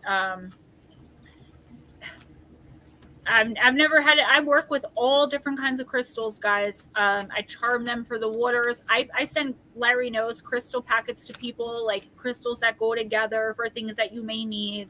I put crystals as free gifts with the manifestation sprays. For now, I'm doing that. I've never had an experience like this with a crystal, and it was immediate last night. Last night it was even more. Yeah, moldavite. Yeah, but you've got to really watch. Look, like when it's on Amazon, if it costs like $10, it's not moldavite. It's a different textite. There's a few rare ones. There's another one I found. I had to bookmark it because I don't remember. As soon as you guys want, I have Vero now as a form of payment. And like I said, the professional website, I offer so much stuff that people don't even know I offer. I know it. Rocks. The only thing I do, and Larry, I'm sorry, just give me a minute. The Batmom, I see you. Shelly, rocks. The only thing I do with rocks, I don't like throwing crystals away. Okay. So whether, I always put a good intention in a crystal. When I have negative energy that I need to expel, I got the chills. I'm tingling all over. I feel warm and my air conditioning's on like 68. I take a random rock. I have a gravel driveway. So I'll grab a piece of rock and I will sit there and put all of the negativity into this rock. The thing with that is, guys, you can definitely do that. Just like you would charge a crystal with good intentions, pour the negativity out into any random old rock. Because whatever rock you pick up is the rock you were drawn to. Here's the thing, though. You can only get rid of it after you do that in running water that's not on your property. So the brook that I have near my house, is good because it's not on my property. I have running water all around. I live by a reservoir. So, and like the water that runs through. So you can do that. Yeah, thank you for sharing the Etsy shop. If you guys want something from Etsy, get it soon because I'm shutting that shop down. The person who helped me build it and I are no longer friends, and I'm locked out of it. I don't even know what's going on with it. So I'm going to make my own stuff, not on Etsy because they charge an arm and a leg. Well, you guys don't have to pay $70 for sneakers. And it's all coming, guys. See? That's what I mean. And Batmom asked a question, then I'll read for Larry. Batmom said, are you able to spell the crystals she just said? Because I can't understand enough to look for them. Oh, spell it. I was thinking spell, like put a spell on it. Did somebody do that, Moldavite? Let me put the two that I'm using right now. Moldavite and Numite. That's how you spell them. Mike, you know what? I have several charms for that. I can make you a spell jar for that. All right. I really can. Do you have a lock of hair, perhaps? All right. You're very welcome. And again, Taiwas, thank you, because I don't know if I ever would have came across. I mean, I probably would have come across it, but because you were talking about how powerful it is, I trusted it and I went with it. All right, Larry, sorry about that. You guys know I get a little carried away. Rocks with Holder Hagstones, very special, and lucky stones. Look them up. Vixen, no, I did not know that. Larry, High Priestess of Spirit. Totally makes sense. Card number 7. Lucky 7.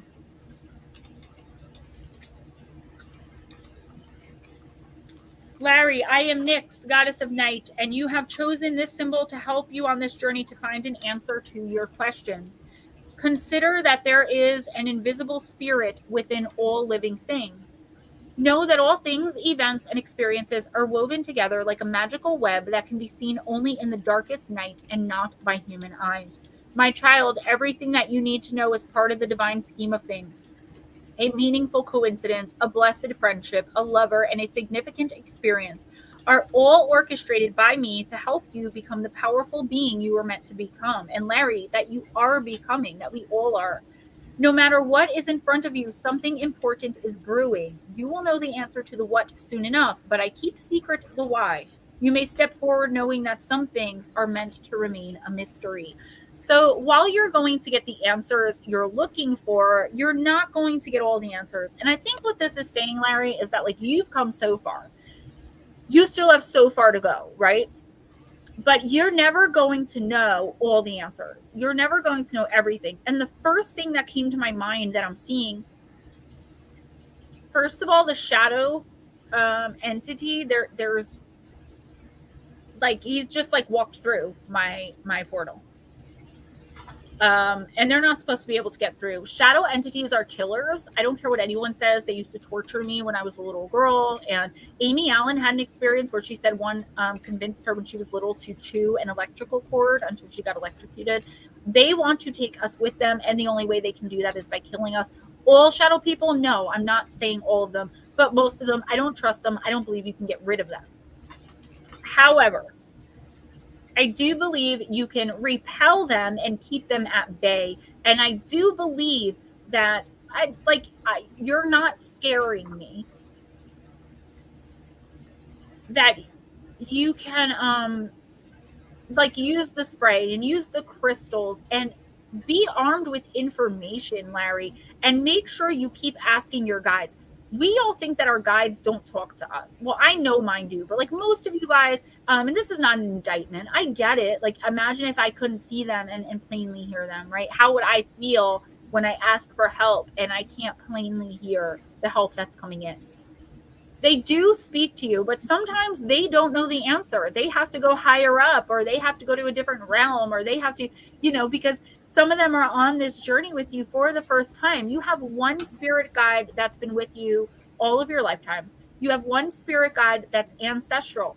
But the rest of them, It's so weird because a lot of people don't realize, like, spirit guides, I'm not talking about your angels. I'm talking about spirit guides. Some of them are in training. Like, when you go into a McDonald's and someone's wearing a little training badge and they get the register wrong and you're there for like 20 minutes to buy a cheeseburger. That happens with spirit guides too. They need to learn and go through the process of learning how to care for a human who is so incredibly confusing to them because they don't have emotion. They understand the concept. So Larry, keep fighting the good fight. If you need any more help, you know I will always be here to help you and anyone else here. What this is saying is you're never going to have all the answers. So go into things with an open mind and with no expectations. And that is a good rule of thumb for all of us in every single situation. No expectations. And it's so hard, especially when it's someone we love and we really want them to change this thing about themselves and they say they're gonna, but they never do. Things like that, you know. Larry, thank you. I do appreciate it.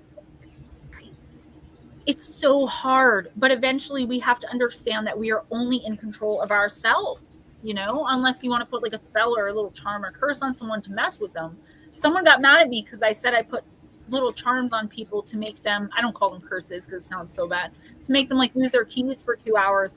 And someone actually left my channel because they said that I could do that and someone could have an emergency and really need their keys.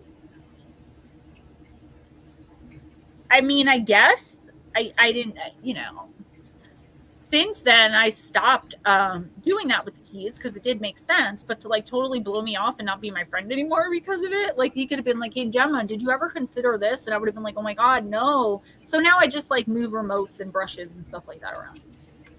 Student spirit guides, yeah, right? It's, yeah, but it's funny. But it's not because it's serious. So that's why we have to understand sometimes they don't have all of the answers either. They have to go to the angels who may have to go to Source, and there is a hierarchy. All right, I'm sorry. I'm getting it's the jewelry. It's all right. You've had a crazy couple days. I'm letting you get it out of your system. Nut slap is next, so that should make you happy. I know, nut slap, right? It's like, I'm so horrible. I made someone lose their keys for a couple hours. I made one lady lose 1,800 YouTube subscribers overnight. He's next, by the way. Yeah, I know. I'm looking for Okay. yeah. I'm gonna use Halloween.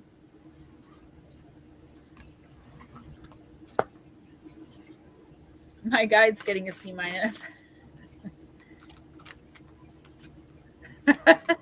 Mike, if I knew how to do that, I would lose my garage full of crap. Okay. I'd have an office.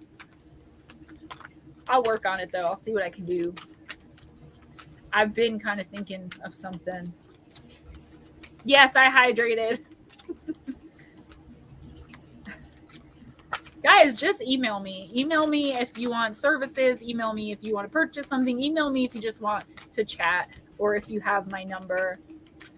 Jilly, why? What's going on now, honey? If you need to be bumped up, just let us know. Yeah, just let me know. I can fit you in there somewhere. We don't mind doing that. You guys don't do it all the time. And there are people that come in that have to do it all the time. Yeah. So, Jilly, you'll be next then. Yep. All right. This is for Nut Slap. The Sweetie Poo. He's like, don't call me Sweetie Poo. Sweetie Poo. Oh, Sweetie Poo. Nut Slap, you got death. The eternal cycle begins here. Mega change. Mega. I know. I'll talk you guys to death. 'Tis not the end, though I may pass in the night. I get to do my time over, although you may get a fright. Many pagans believe that death was the beginning of the cycle of life. When you think about it, most people consider the act of birth to be the beginning of the cycle. We are born, we live, and we die, and depending on our beliefs, you may get to go around again. Instead, pagan cultures see death as the beginning of a whole new adventure, the place where your soul gets to choose where it incarnates, why and what it wants to experience. Then and only then does it get born into a body that lives and eventually dies before returning to ride a new cycle. Halloween is a celebration of death as a part of life. As humans are conscious beings, we know about death, and many are afraid and uncomfortable about it. Halloween illuminates the universal truth that all of us will die just as all of us were born. So to be fearful of that end process is fairly pointless. Halloween asks us instead to make friends with death, just as we seem friendly with birth, and to not allow our fears and grief to bring unnecessary pain. Do not be afraid if you pull the death card, as it simply means that something is falling away or will do so you can begin strongly afresh. There is great power in this clearing. If you pull this card at Halloween particularly, the message is stronger still, and you should actively celebrate this new beginning. Let me grab my hair clip, guys. It's about that time. Ah!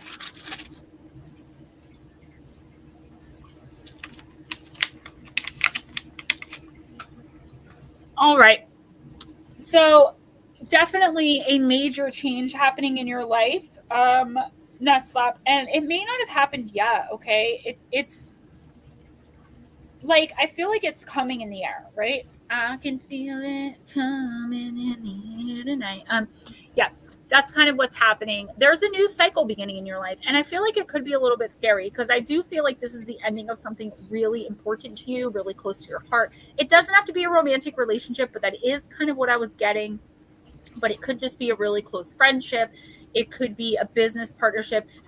Something, I see it more as someone right now is falling away. You may notice this, that you don't speak to them as much or that they're not as active in your life. I feel like it's their stuff that's really kind of making the separation happen, not yours. If this doesn't have to do with another person, I do feel like something inside of you is changing significantly. Maybe it's coming in here. Maybe it's your beliefs on this, that, or the other. I feel like something you staunchly believed in is now changing, or something you saw, like you felt so deeply. It's like now you're starting to reconsider. So I see a lot of major changes for you coming in the next few months. And by Halloween, I feel like things are going to level out and you're going to be able to finally be comfortable again. I ain't scared. Don't be scared. Who's next? Jilly. Jilly. Jilly.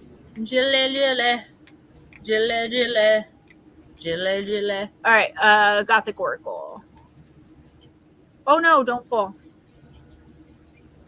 There we go.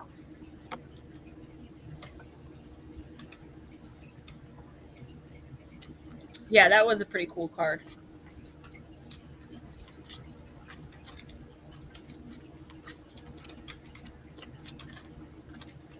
Mike's definitely here. Most people don't leave without saying goodbye. Larry, who are you talking about there?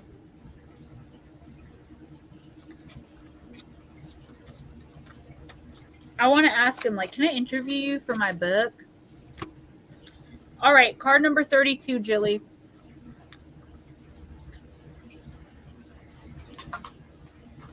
Midnight Rose.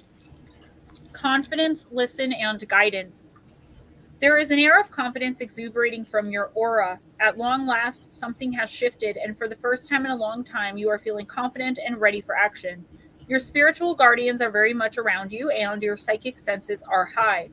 This is an excellent time to consult your oracles for guidance. The messages will be clear and will help you make forward planning easier. Working with divining tools such as tarot or oracle cards may be high on your list right now. You are a natural teacher and may be looking to share your gifts with like-minded people. This is my card too. This is a positive time for you to chase your dreams. You have the energy and desire to see things through to the end. Don't forget to connect with the higher energies for guidance. They are waiting in the wings for your request. Guys, we were just talking about this. Asking your spirit guides for help. Okay, Jilly. Maybe wanting to. Ghost Dragons, are you okay? Yeah, I'm okay. I'm just trying to get track of everything. Okay. Maybe wanting to teach something. Like, I can't wait to start teaching RJ about crystals, so he knows like Dalmatian jasper, carnelian. He remembers, what is the one he always remembers? Selenite.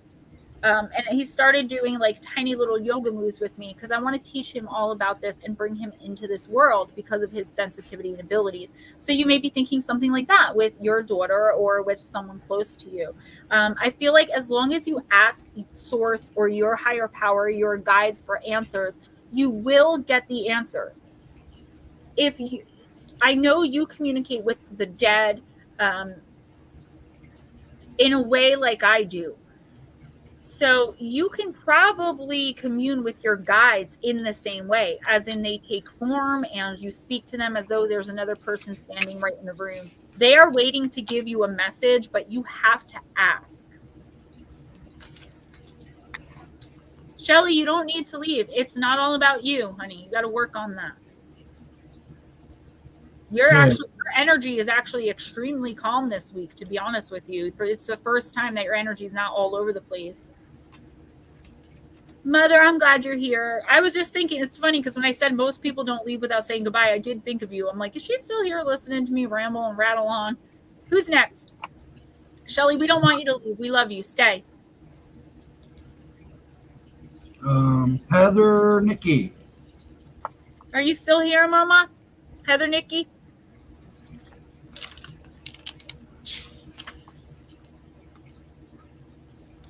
He has... that's part of his how do you call it? It's not a disease. That's just something his body does from medication, hon. Heather, I see you.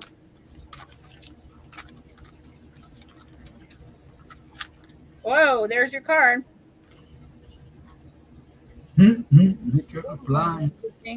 Gentleness, Heather. I was just trying to give to the cause and it was giving me a hard time. Oh, thank you. Ghostdragonzw, you don't have to keep donating money. You do so much for me throughout the month. But I do appreciate it. Thank you.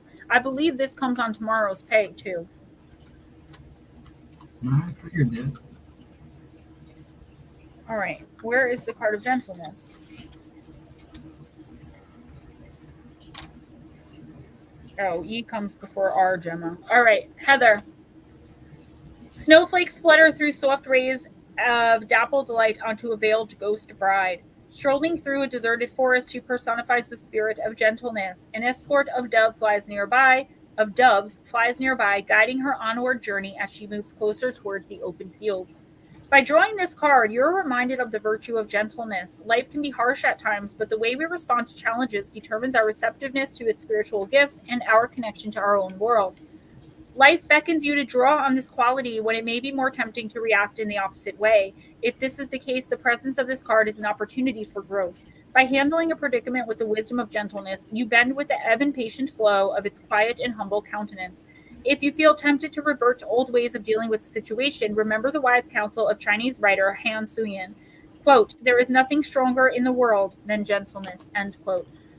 This card is like bringing tears to my eyes because no matter how hard I try to do this, I can't bring myself to react to certain situations in kindness and in love and in gentleness and with grace. For the most part, I can, but you know, in the main situation and way that I want to, I try so hard, but I feel like, and I'm bringing this up because this may be how you feel too, because I'm getting that feeling now that you may feel like taken advantage of. Like if you try to respond in love, then the other person's going to think you're weak and then they're going to continue the behaviors. But we both need to understand this, Heather. This is the message that I'm getting, and it's hitting me. They're going to behave that way anyway. And the more, I was saying this to someone else before, the more we pull ourselves out of what we're trying to do, to be more gentle, to be more graceful, to rise above and not stoop to that lower frequency level, which is a real thing. Stooping to another level, a lower level, is actually a real thing. Like, who'd have thunk it, right?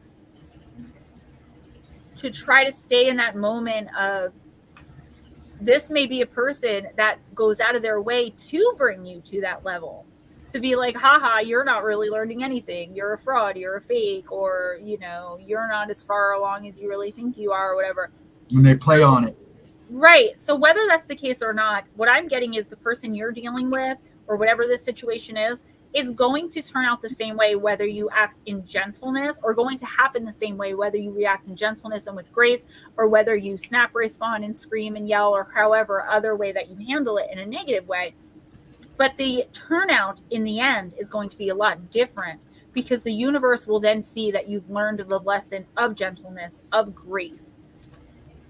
And then you're going to be able to move forward. And this will be how you react to 99.9% of situations. So that mom, yes, coping mechanism. It's hard if you experience trauma and needed to look or act stronger to that narcissist. And that's exactly what it is. Who's next? Okay, Cisco. There she is. She's ready. Cisco, I'm going to use the Empath Oracle.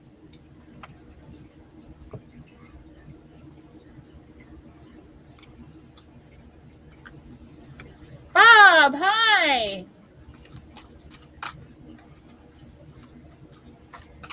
And guys, don't think I didn't get your emails for Listener Encounter 16. I did. I just haven't had time to film it. Yeah, I've got Larry Shadow Person was here, and whoever was downstairs lurking, and I think Ghostdragonzw is having some of the same issues. He just doesn't want to worry me. He forgets that I already know. So that happens sometimes when we're doing this. Yeah, I know. It happens sometimes when we're doing this because of the small portal that I opened. Things are bound to come through. And with all of our energy, it's just how it is. I just try to annoy them, ignore them. I usually do, but sometimes they really get up on my back. Yeah, like that thing that touched me last week. That guy. Yeah. He still will not accept that he's dead, and he keeps coming. I'll come over there. I'll teach him a lesson. I'm afraid that RJ is going to see him. I scare him. That he's gonna make himself known to RJ.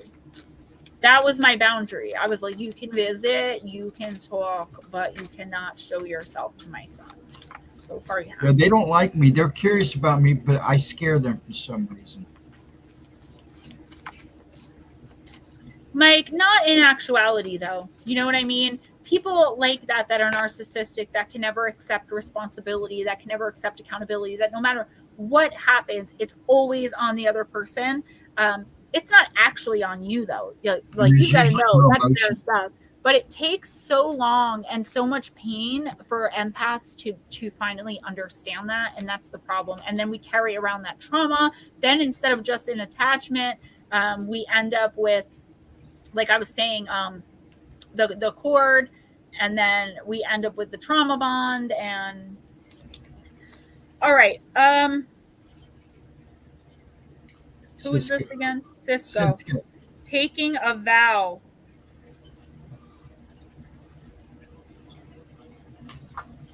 Essential themes: choosing self-discipline as a way to better understand ourselves. That's exactly what we were just talking about. Considering what kind of vow or fast would be best at this time, tapping into intuition in order to determine what needs attention. The woman in this picture is immersing her whole being in the essence of life. She knows that only by merging with the whole can she reach her highest destiny. She makes a promise to always stand by the side of the eternal flow and overcome all challenges to the best of her ability.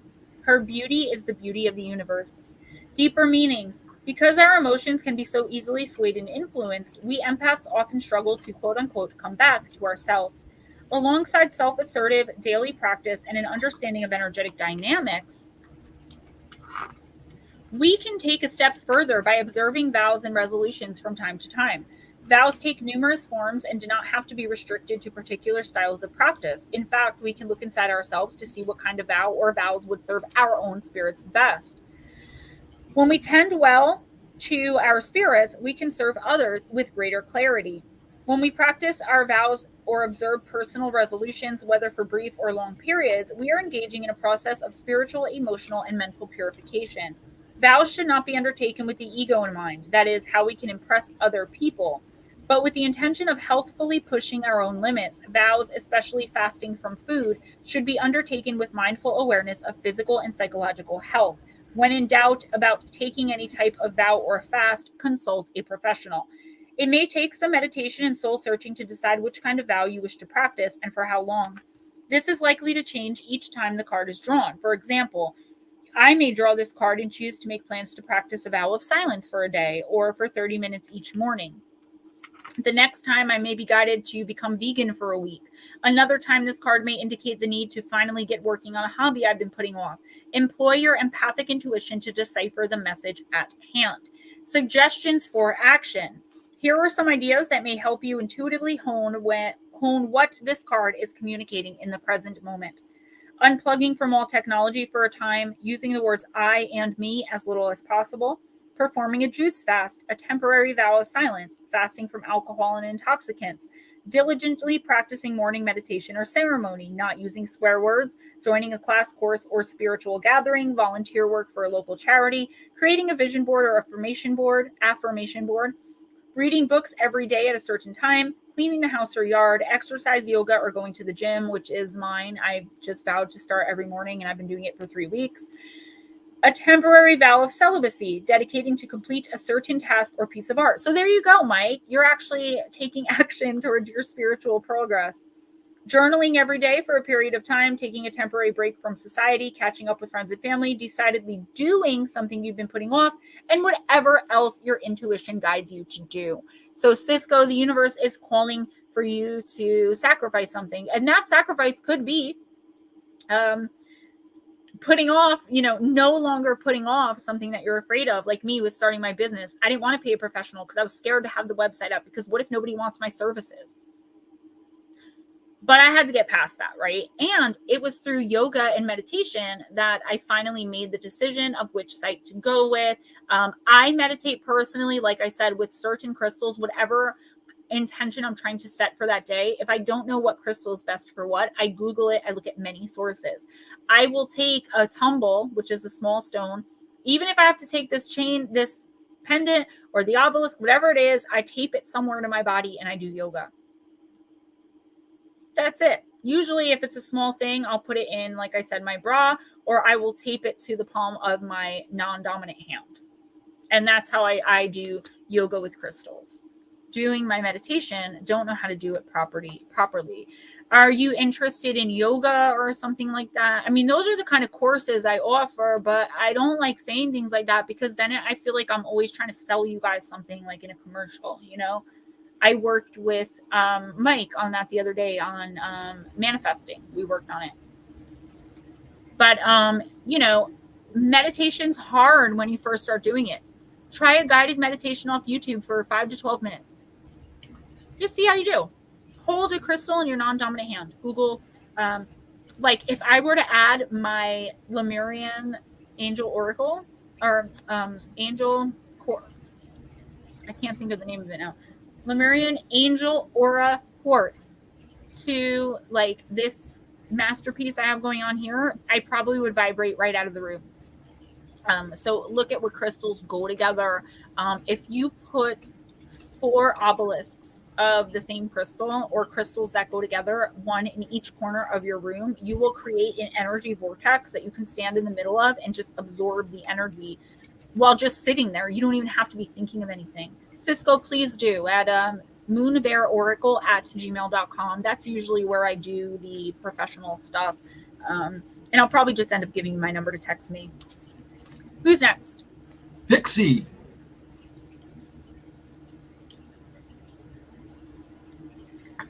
Lara, I am going to use the Lantern Oracle on you. For some reason, this deck always calls when it's you or, excuse me, Sweetly Morbid Bear. She's taking a break from people. Casey, if you're listening, I love you. I know you listen in. Arlene, sometimes you listen in. You guys don't text or come in or anything, but I do love you guys. Thank you for listening. If you want a reading, pop in now and let me know. Because once it hits 10:30, Cisco, I have a lot of subliminal message, binaural beads, theta waves for manifesting certain things, or losing weight that I always play in the background during the day. Like, you don't even need to hear it because it's for your subliminal mind. Mike Roberts said, just don't do the one if you want to stay awake. It knocked me out super quick. That I was just going to say that I listen to while I'm sleeping. And if it's like manifesting, wow, like opening up, like waking up in your perfect timeline. If you can get through the entire night with that, you will wake up feeling better. What is it called? Activating. That's the word I was looking for. The dopamine receptors in your brain. I have ones for that.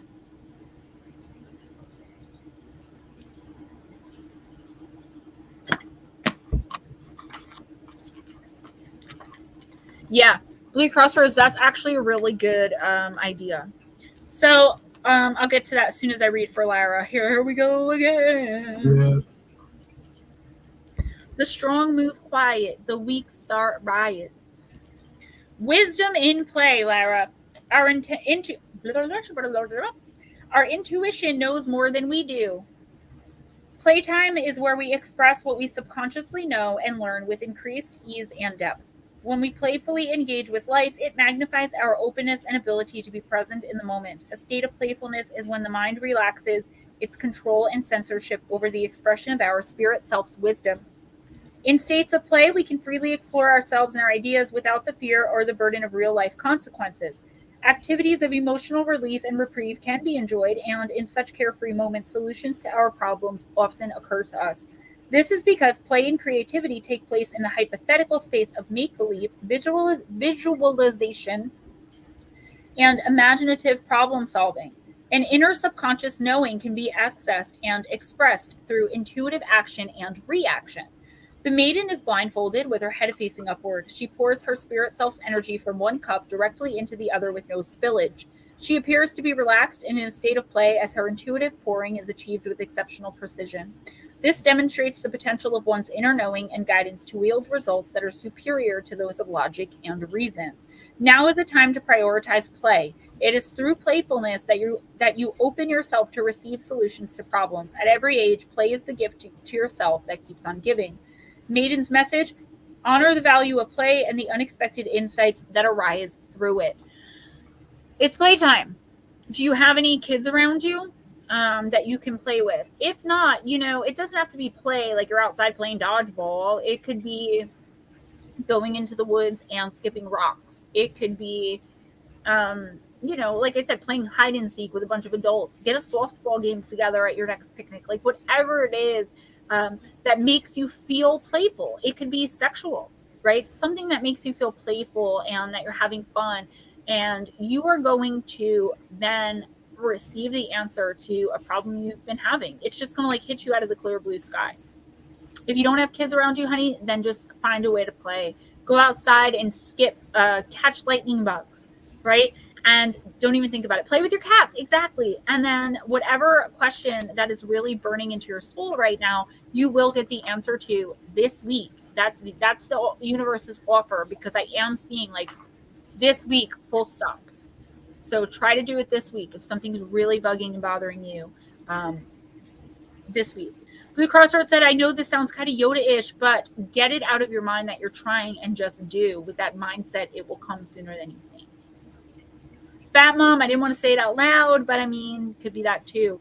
Autumn Young, Hertz frequency really helps, and it helps a lot with calming, especially if you have ADHD or autism. I use that sometimes at night. I don't know if I used Hertz frequency. I'm going to have to check. I know I use delta waves, theta waves, and there's something else. Who's next? Sometimes I use that to astro project. Yeah, or to, like I said, to wake up on my ideal timeline. I usually will, honestly, like I do yoga for 20 minutes in the morning, and on the days that I'm able to, usually Sunday, or so Ray leaves for work late a lot of the time, so I do have time to do it if I get up. I will usually take the Angel Aura Quartz and whatever else I'm wearing at the time or that I have attached to me, and I will lay down for my Savasana and listen to a meditation about shifting into my ideal timeline. And I'll usually fall asleep to it. It's a half-hour meditation guided. And then I wake up and I feel so much better. And I notice that things are going a lot better when I'm able to do that. I wish I could do it every day. I really do. Who's next? Mike. Trying isn't doing. I learned that in AA. It's true. All right, Mike. I guess you got the Sacred Forest Oracle. I didn't even know I picked this up, so. And it's pouring here.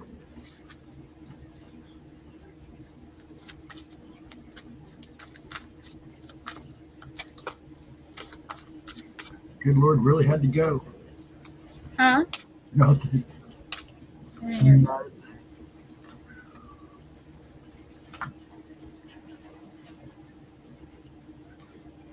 What's going on?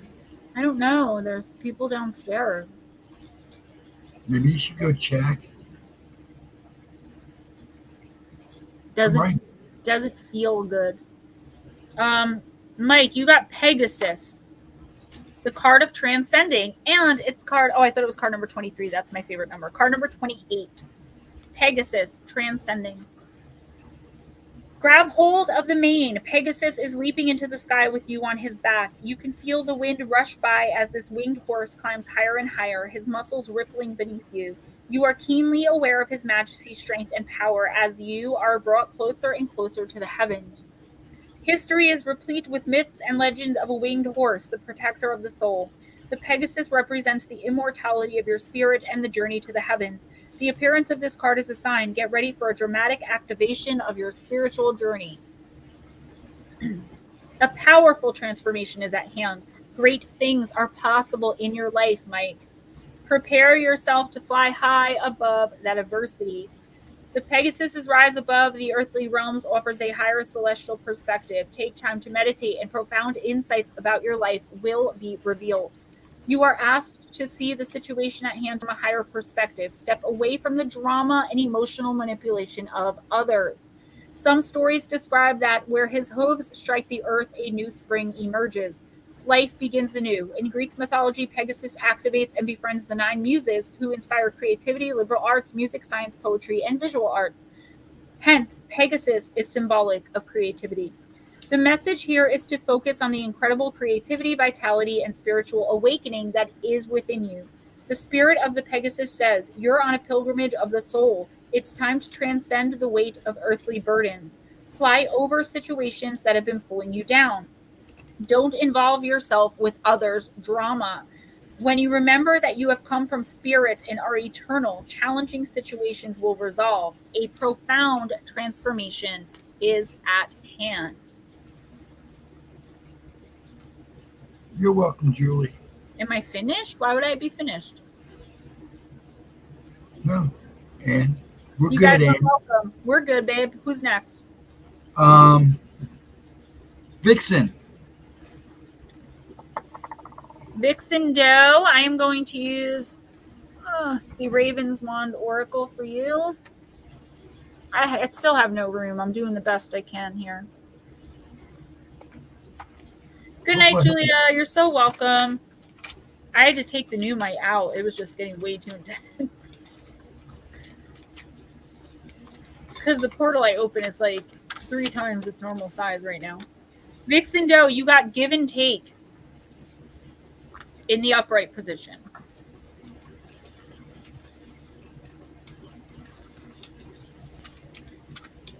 Now I'm having deja vu. Ada Crab is Wildwood Coven's senior gardener, renowned for her direct manner and toughness. She sows her seeds, understanding that some of them won't bear fruit. The rooks will take some, but she tolerates them and even provides scarecrows for them to nest in. Life is about compromise, according to Ada. Look at your own quote-unquote crop. If there's enough to provide all you need, is there harm in losing a handful here and there? Is it genuine need that makes you battle for every crumb, or just the obsession of control? Give and take is Ada's motto. Which one applies to you right now? Are you giving, Vixen, or are you taking? From the universe. Good night, Nutslap. You're so welcome.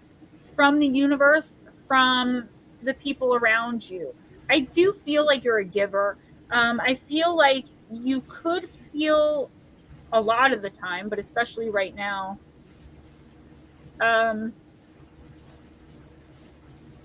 that you're being taken advantage of, you're being taken for granted, and perhaps that you're giving too much to a certain person and or situation. So Vixen Doe, what I would do is really reconsider how much you're either helping somebody or how much you're giving to a certain situation as compared to others that really should be giving just as much. Like if you started a business and you had this particular job and person A had this job and person B had this job, and you find yourself doing your job, person A's job, and person B's job, and you never say anything about it because you're like, well, teamwork makes the dream work.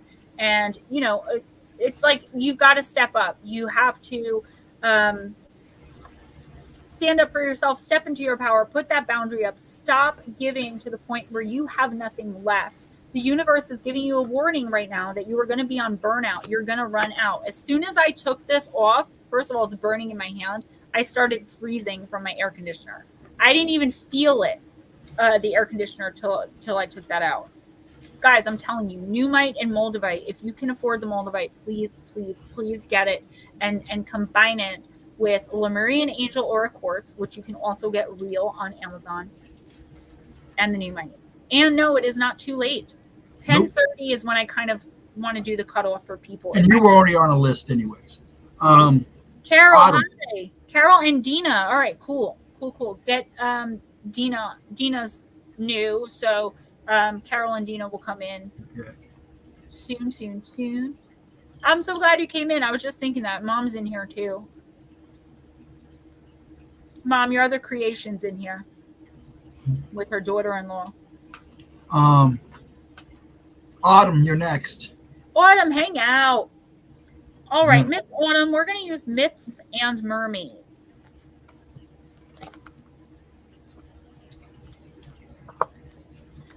All right.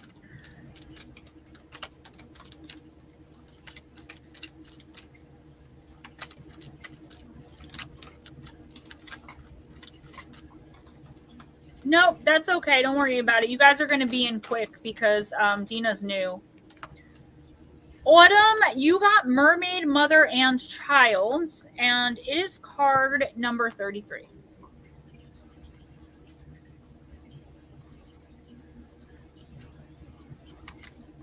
Dina and Garv. It's a family affair. Please tell me, Mother, what shall I become? Who should I love and lose before my life is done? Help me understand, Mother, how to lead my life. I need to know before I go, become a weary wife. I should have asked my mom this a long time ago. A young mermaid child shelters in a calm cove with her mother. She's cautious but receptive to the words of sage advice bestowed upon her. Divination message, heed maternal advice. Autumn. Be attentive to advice from a trusted elder family member. A maternal figure from an older generation has much wisdom to offer when you need it the most. Be humble. Now is the time to listen and to absorb. You may not hear what you want to hear, but rest assured you will hear what you need to. So listen with an open mind and with the assurance that years of experience lie behind the words of wisdom you'll receive. Be receptive to many venues. The advice may come in the form of a personal visit, an unexpected call, or any number of forms of communication. While you should be responsive, do not actively pursue this advice. It must come unbidden if it is to be sincere. Mike, thank you so much. I really appreciate all the help you give me and your friendship. So, Autumn, what this is saying is you might be going through something really painful, really hurtful, or you may not even notice that this is what's happening in your energy. So this week, you're going to get like a text, a phone call, email. I don't feel like it's someone just like popping up in person, but either a mother, a grandmother, a mother or grandmother figure, a mother-in-law, someone who you feel that is maternal, someone who feels maternal towards you. That's a better way to put it. No, Autumn, I'm reading for you right now, honey. Is going to just come in and offer you advice. Now, don't seek the advice out. Like the card said, like it has to come unbidden. It's like their energy is going to be so connected to yours because of that maternal link, whether they're your biological mother or grandmother or not. It is a maternal and it is a female. They're just going to understand that you're having a hard time and come in with really great advice. And the universe wants you to listen to what they're telling you, okay? And that's going to be this week for sure. In the next 2 weeks, but I do see by the end of this week, this person's going to have come in.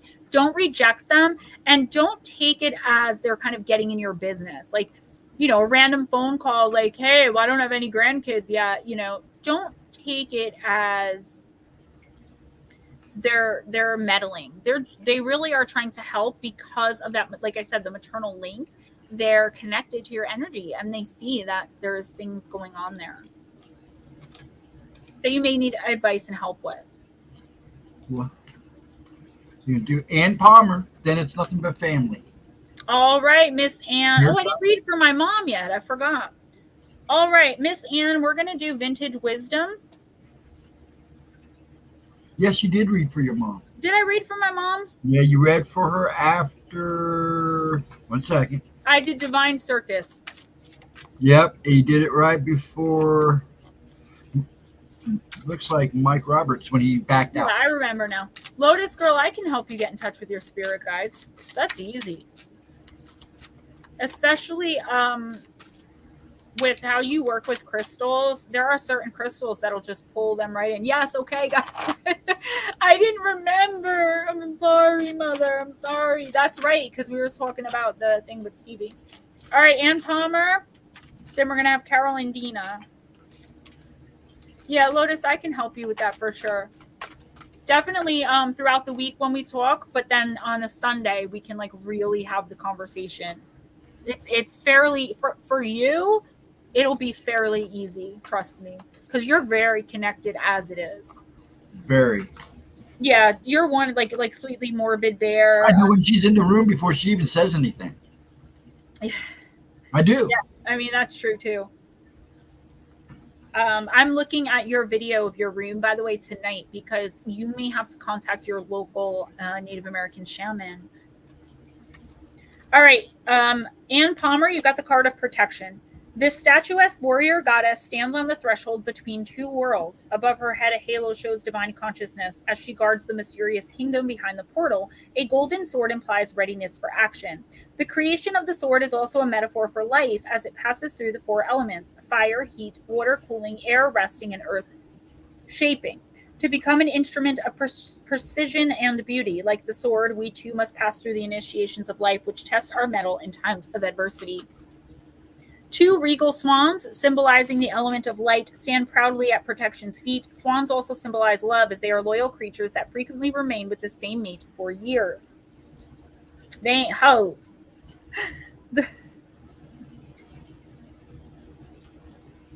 I think something just jumped me. I don't know why did I see that?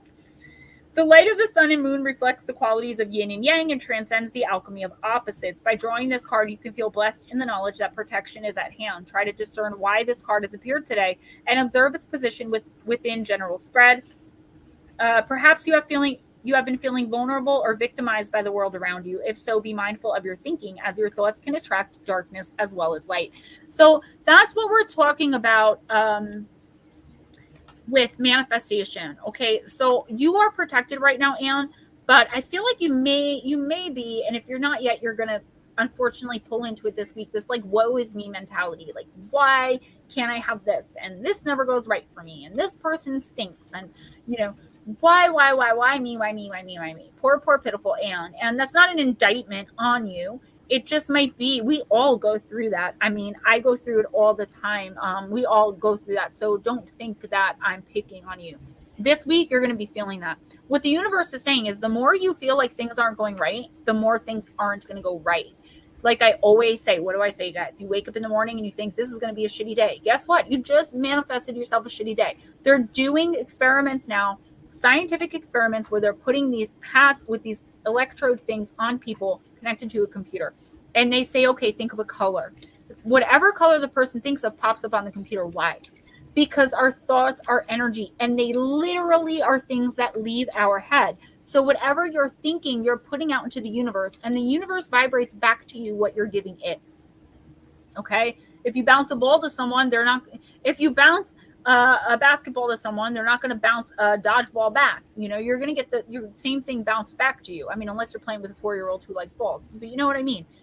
Nothing's ever good or bad. It kind of just is. And as humans, that's hard for us to understand. So, Anne, this week, anytime that you have a negative thought or a why me or a woe is me thought, I want you to try to turn it around and understand that you're learning from it. So maybe if you don't get, I'm just using this as an example, the job that you have been looking for and working towards for years, instead of thinking, why me, you should think, wow, the lesson that's going to come from this is amazing. And you are spiritually protected as well, from any kind of attacks. Okay, you want to go ahead and do Carol and Yeah. Diane, and then if Dina. I'm sorry, That's okay. my eyeballs are crossed. All right, Carol, I'm going to use Seasons of the Witch, the Samhain Oracle. My hair We'll is slide falls Johnny out. after. Okay. Then we're almost done, right? Yeah, that's it. Okay. Everybody else kind of crept away. A lot of them just come in and say hi and give you the view. Good night, Blue Crossroads. Good night, beautiful Shauna. Shauna, I am halfway through my book. As soon as I'm done with it, I'm going to send it in to you. So I'll let you know when, though. I'll text you first. All right, Carol, Seasons of the Witch, the Samhain Oracle. Because I know you love Halloween so much. This is the Halloween Oracle.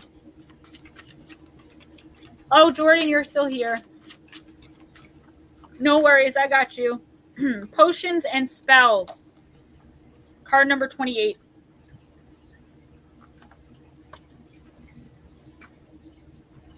And I'm going to use the same deck for Dina. That just popped into my head for some reason. All right.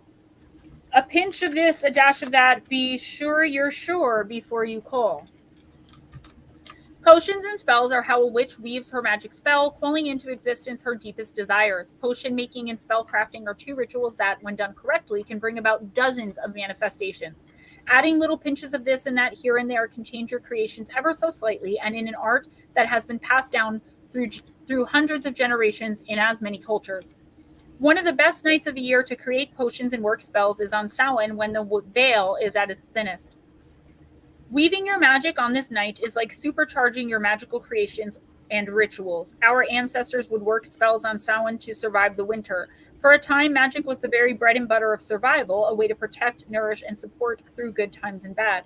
Should you receive the Potions and Spells card, know that you should begin learning the act of potion making and spell crafting. The more personal a spell or potion, the better the chance of a favorable outcome. You are capable of manifesting anything you wish. You are the director of your life, and as a witch, you are better equipped to manifest the exact life you desire and deserve. Think big. The potions and spells available to you are endless. You can have and create anything you choose. Make it your mission to craft your life. Now, this could literally mean crafting potions and spells, which I know you don't do, and that's okay.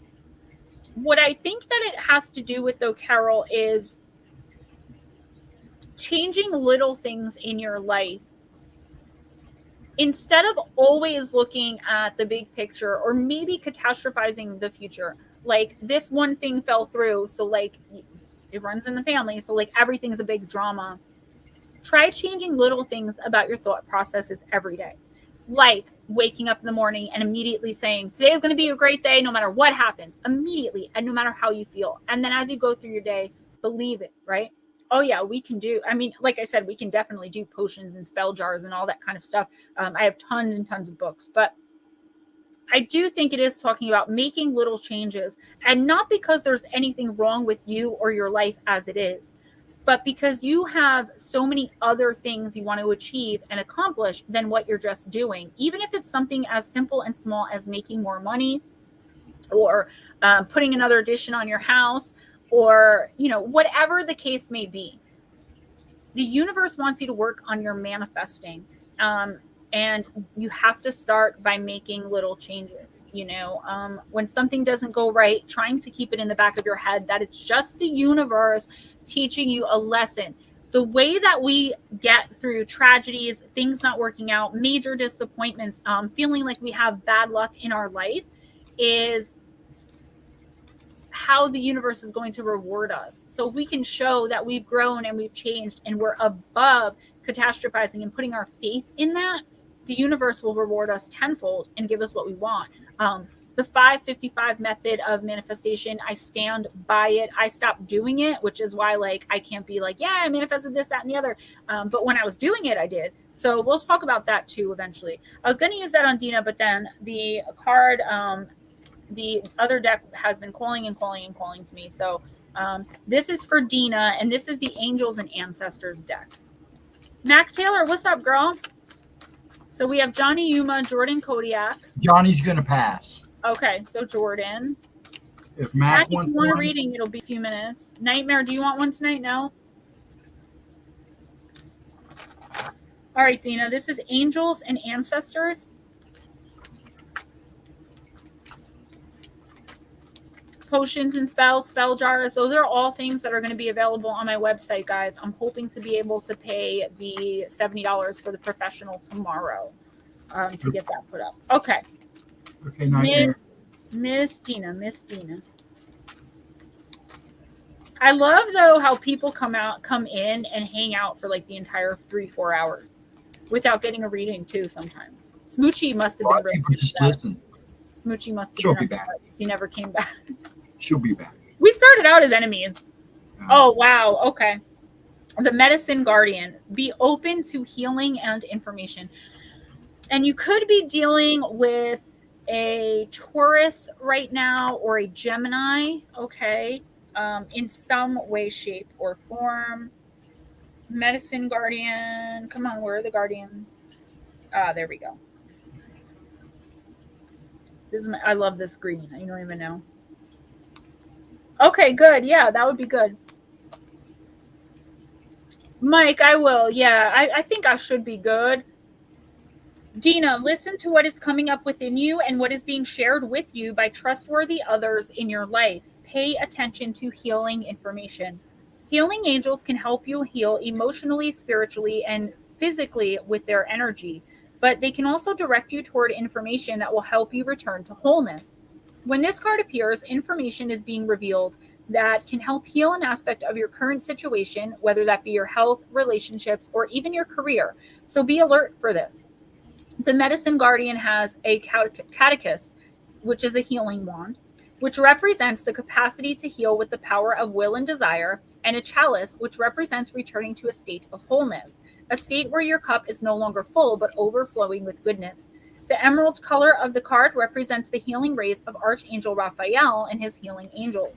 You are being exposed to information and insights that will have a dramatic healing effect upon your life. If you're working through something mentally or emotionally, know that there are spiritual energies supporting your healing.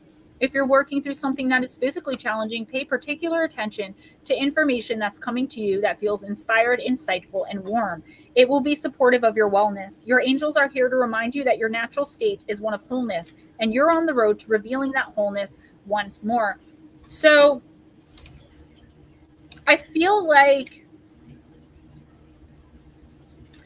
if you really pay attention, Dina, to things that you feel like you look at people, good night, Autumn, and you're like, oh, that was a coincidence. What a coincidence that was. Like, you're going to start, if it hasn't started already this week, the next couple of weeks, it's going to start. And what the universe wants you to understand is it's not a coincidence. It's your angels and your guides trying to get your attention. Like, every time I look at the clock, it's 1, 2, 3, 4, twice a day. Every single time. And 1, 2, 3, 4 is the angelic number of knowing you're on the right path and struggling through anyway. There's going to be things that are meaningful to you. Like, you're going to be like, oh my gosh, like, I can't believe that just happened. The 3 fates, like things coming into your life. And what the universe wants you to understand is that these things are meant to help you get through. So, for instance, trying to think of an example here. Like,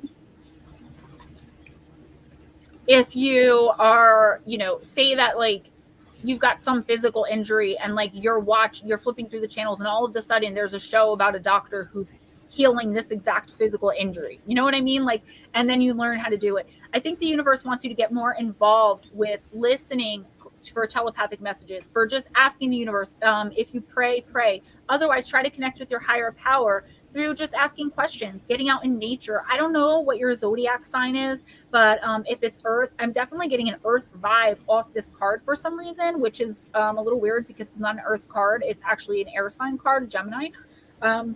The catechus used to be like, it came from like the 2 snakes mating. So look for synchronicities this week.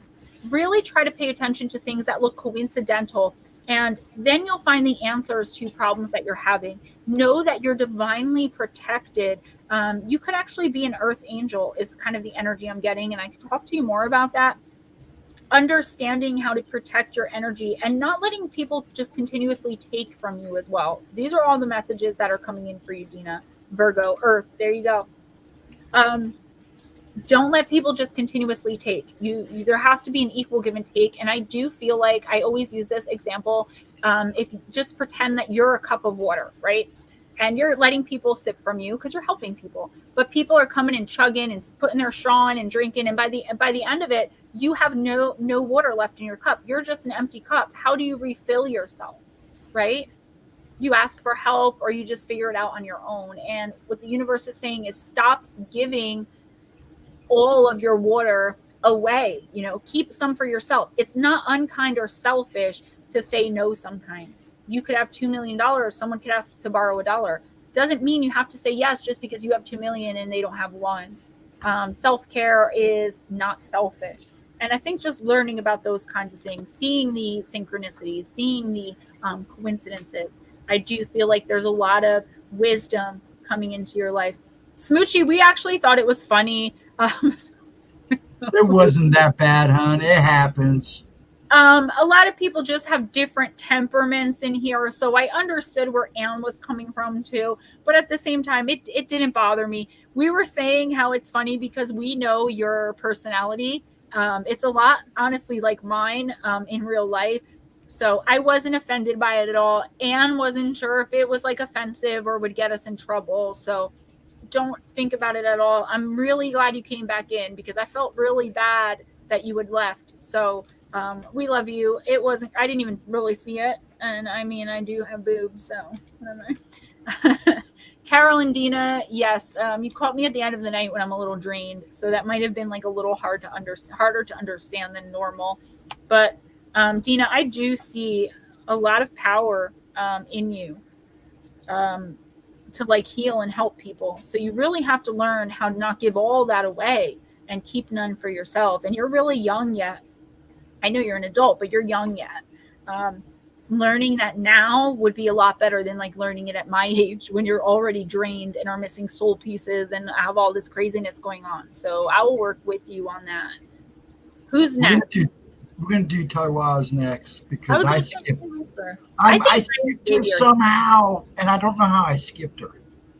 They've got to be here. There's no way that all this banging is actually happening. All right, Taiwan, I'm going to use the Empath Oracle. Larry, good night, honey. Thank you. Be well, my friend. And don't forget to check your email. I sent you how to use the Black Witch salts and the tar or war water that I made for you. All right, Tawaz. I got to get moving on these guys. I'm tired. Guys, wear me out. All right, Tawaz. 27, manifesting the future.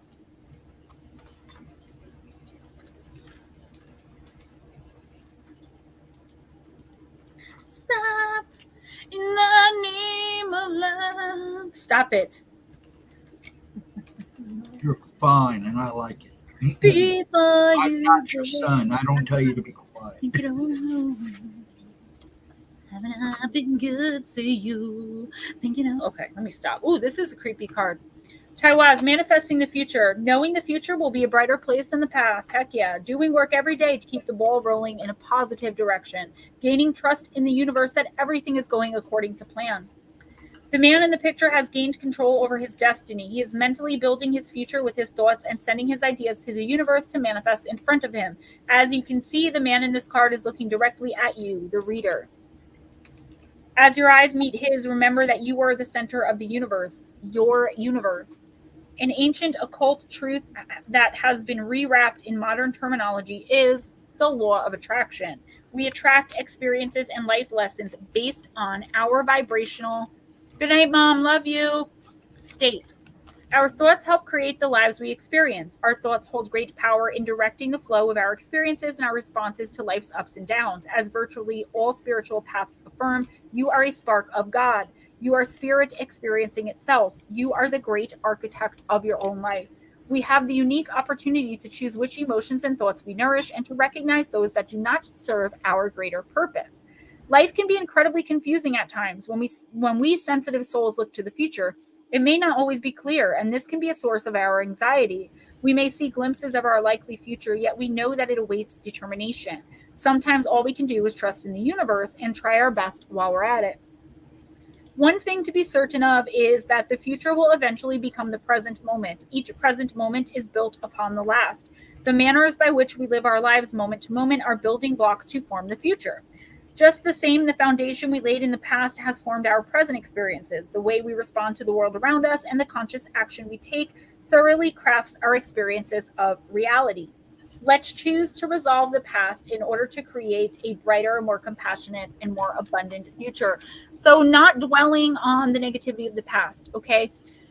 Taiwaz, it's really important, and I think you know this. When you get to a certain age, you know that like you lost soul pieces, and there are things that you feel like maybe you can never get over. When you're looking into your future and you see like all of the bad that could happen, right? We start catastrophizing, like I was just talking about. Try not to do that, especially this week, because I feel like you could really miss a really great opportunity for abundance and manifestation. Like something you're trying to manifest is going to like bounce right by you because you're so busy focusing on what could be, and not what could be in a higher vibrational law of attraction manifestation way, but in like the lowest form possible, like constantly having that mentality of thinking of the worst. If that's not you, it doesn't seem like your personality, but that for some reason I'm getting that from you this week. That makes sense. I asked for clarity today. Continue to do that, because I think that there's something that's going to come in. It's going to be, I'm not going to say like this great major tower moment change, right? But it is going to be a bit of a change and something that takes getting used to. And I feel like you're going to feel very uncomfortable and nervous with whatever this is, if it's someone leaving or if it's something going on. So, yep. So you know what I'm talking about. The universe is saying it was there for a reason, and you're going to have answers really, really soon. If you can focus on the answers that are coming in, keep asking for clarity, and not focus on all of the negative that this could possibly the negative effect this could possibly have, because there is going to be no negative effect. This is a lesson you had to learn, and the more faith and hope you have in the universe, the easier it's going to be. Good night, Ralph. Love you. Thank you so much for coming in. Love you guys. Okay, Jordan Kodak. Jordan, I am going to use the Ancestor Spirit. I'm doing the pee-pee dance, but I know I only have a couple people left, so. Just Mac and Smoochy. Yeah, Mac and Smooch, that's two. Feel a lot of cynicism creeping in. Yeah, and I don't get that from you. Like, I don't know you very well, but I don't get that kind of personality from you. I feel like you grew into, I know, right, Carol? You could see me doing this. That's my leg shaking because I got to go pee. I feel like you've been through so much, and you kind of are a bit higher elevated than most of the people around you, which could be why you're being brought down, because you're looking at the things that are happening to them. But you have to understand that your life is unique to you, and your experiences are unique to you, and the way you handle them as well. Jordan, explore your creative side.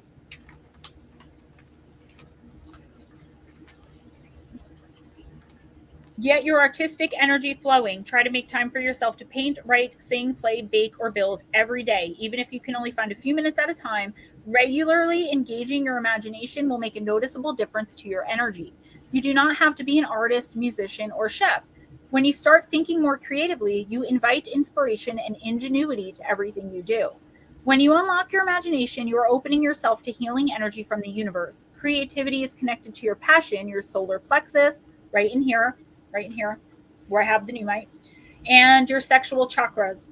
It is also linked to the life force and positive energy. When you're not using your creativity, you can start to feel restless, frustrated, or even numb. Re-energized by painting, planting, sewing, singing, playing, or thinking outside of the box. This card also encourages you to look for a unique solution to a problem. That is what came to me before I read that. Thinking outside of the box. I know, still doing it the same way too. And I know you should. And I was just going to say, like, writing for me is that outlet. Like, if I go more than like 2 or 3 days without writing, I start to get really frustrated. I start to get really overwhelmed with life. I'm writing about specific topics. Sometimes I do channel write. I don't remember what that's, automatic write, but I type it on the computer, or I'll use, and even that's being creative, right? It's making our mind work. I feel like for some reason, Jordan, you could be feeling stuck, stagnant, not knowing which way to turn. If you're some kind of artist, then do that. Write, paint, draw. This week, try to find time for it, 5 to 10 minutes every single day, or as much as you can. If that's not you, I feel like you're creative. Okay, you write a lot, so that's good. So continue to do that. Try to make a gratitude list. But I also feel like there's a problem coming in this week or next week. I'm seeing like 2 weeks, where you're going to have to really think outside of the box, like the card said, to find the proper solution that works for you. Normally, I would tell you to consider everyone involved and that kindness thing. But Jordan, I don't think that that's going to be the solution. I feel like you're being taken advantage of or being taken for granted in a certain situation, and it's going to come to a point where you're over it. So I feel like thinking of a creative way to pull yourself out of this situation with minimum drama and offense to other people. If you're stuck, ask for inspiration. Just automatic write. I use Spirit to do that, but you can just sit down and just write words, and then all of a sudden, like, write everything that comes to your mind, and then all of a sudden you have a story. You could write a journal. Yeah, gratitude list. Smoochie? No, Mac Taylor, if she's still here. Then Smoochie. Mac, I'm going to use the witching hour.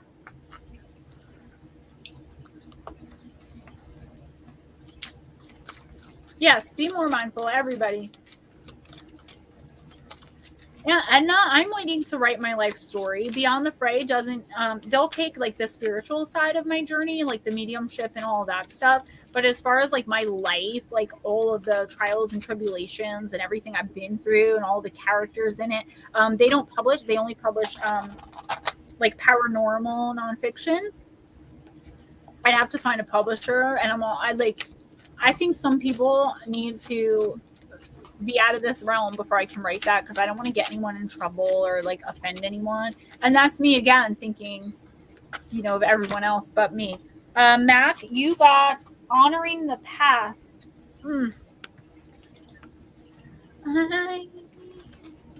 Ufologist, what's up? 31. Honoring the past. The waxing blue moon represents a time to honor your past. Here, the maiden is pictured cradling a skull in her hands, honoring the dead or those who have gone before her. The raven represents prophecy and insight into that past, where she can grasp the full meaning of how those experiences impacted her life. It's time to recognize what has passed in your life. Understand that without those bygone days, you would not be the person you are today, Mac. It may be that you honor the past you. It may be that you honor the past. Hold on. It may be that you honor the past you, the unenlightened you, the you who did not know better back then. Maybe it is time to praise the integrity of someone in your past, like a parent or a friend. This person's advice may have led you to the right path. Think about the lessons you've learned and let those ethics and morals guide you in the future. I feel like you could be dwelling. I'm getting a dwelling, like a what's it called? An oppressive feeling from this card. Mike, if you're leaving, good night. I'm reading everything at once. Good night. Have a great night. I hope you feel better. Hit me up anytime. Carol, the next book is Shadow Entities Beyond the Sleep Paralysis Demon. And book 4, I think, is going to be, I'm not sure, maybe about mediumship. It was going to be personal encounters, but I put those also. I'm not sure yet. I've got to talk to my publisher. But the next one's about shadow people and sleep paralysis. Okay, Matt, I feel an oppressive feeling with this card. So while it's saying honor the past and think about all the lessons you learned and who's taught them to you, I'm getting a feeling that like you're dwelling on something or someone from your past, like a relationship that ended that you're still stuck on, or maybe a job that you lost that you wish that you hadn't. It's like you're dwelling on these mistakes that you made instead of understanding the lessons that you learned from them. And that's always really hard when we do that. I do it all the time. I also feel like you could be longing for something that's not good for you, because it's like you're allowing yourself to forget why it or they are no longer in your life. I want you. Well, I'm getting up after this card, Smoochie. I'm sorry you have to wait. I have to go pee. I can't hold it anymore. I feel like you need to like be reminded as to why so and so relationship ended, or you need to be reminded as to why you lost that job, or why that opportunity didn't come in. I feel like this week you should really think, meditate on it, ask the universe, work with crystals if you need to. But I feel like you are looking for answers. It's just you're not looking in a good way. I feel so oppressed right now with this card. I think you need to remember why you left certain people, places, or things in the past. Guys, I'll be right back. Carol, I can't wait for that either. That's my favorite one I'm writing so far. Oh.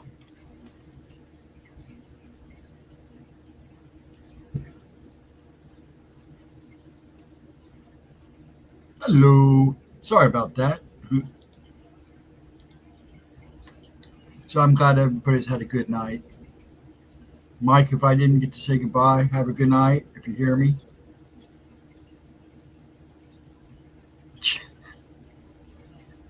Well, you know, I keep telling her I'd ship a couple bottles. Though the happy tears are better than the sad tears.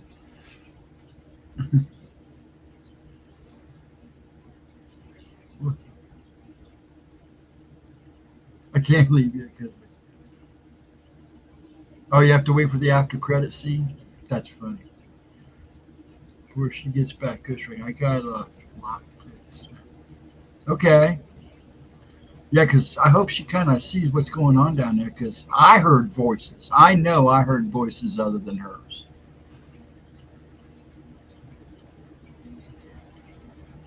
Yep, the knight does protect the dragon. Or he kills us. One of the two.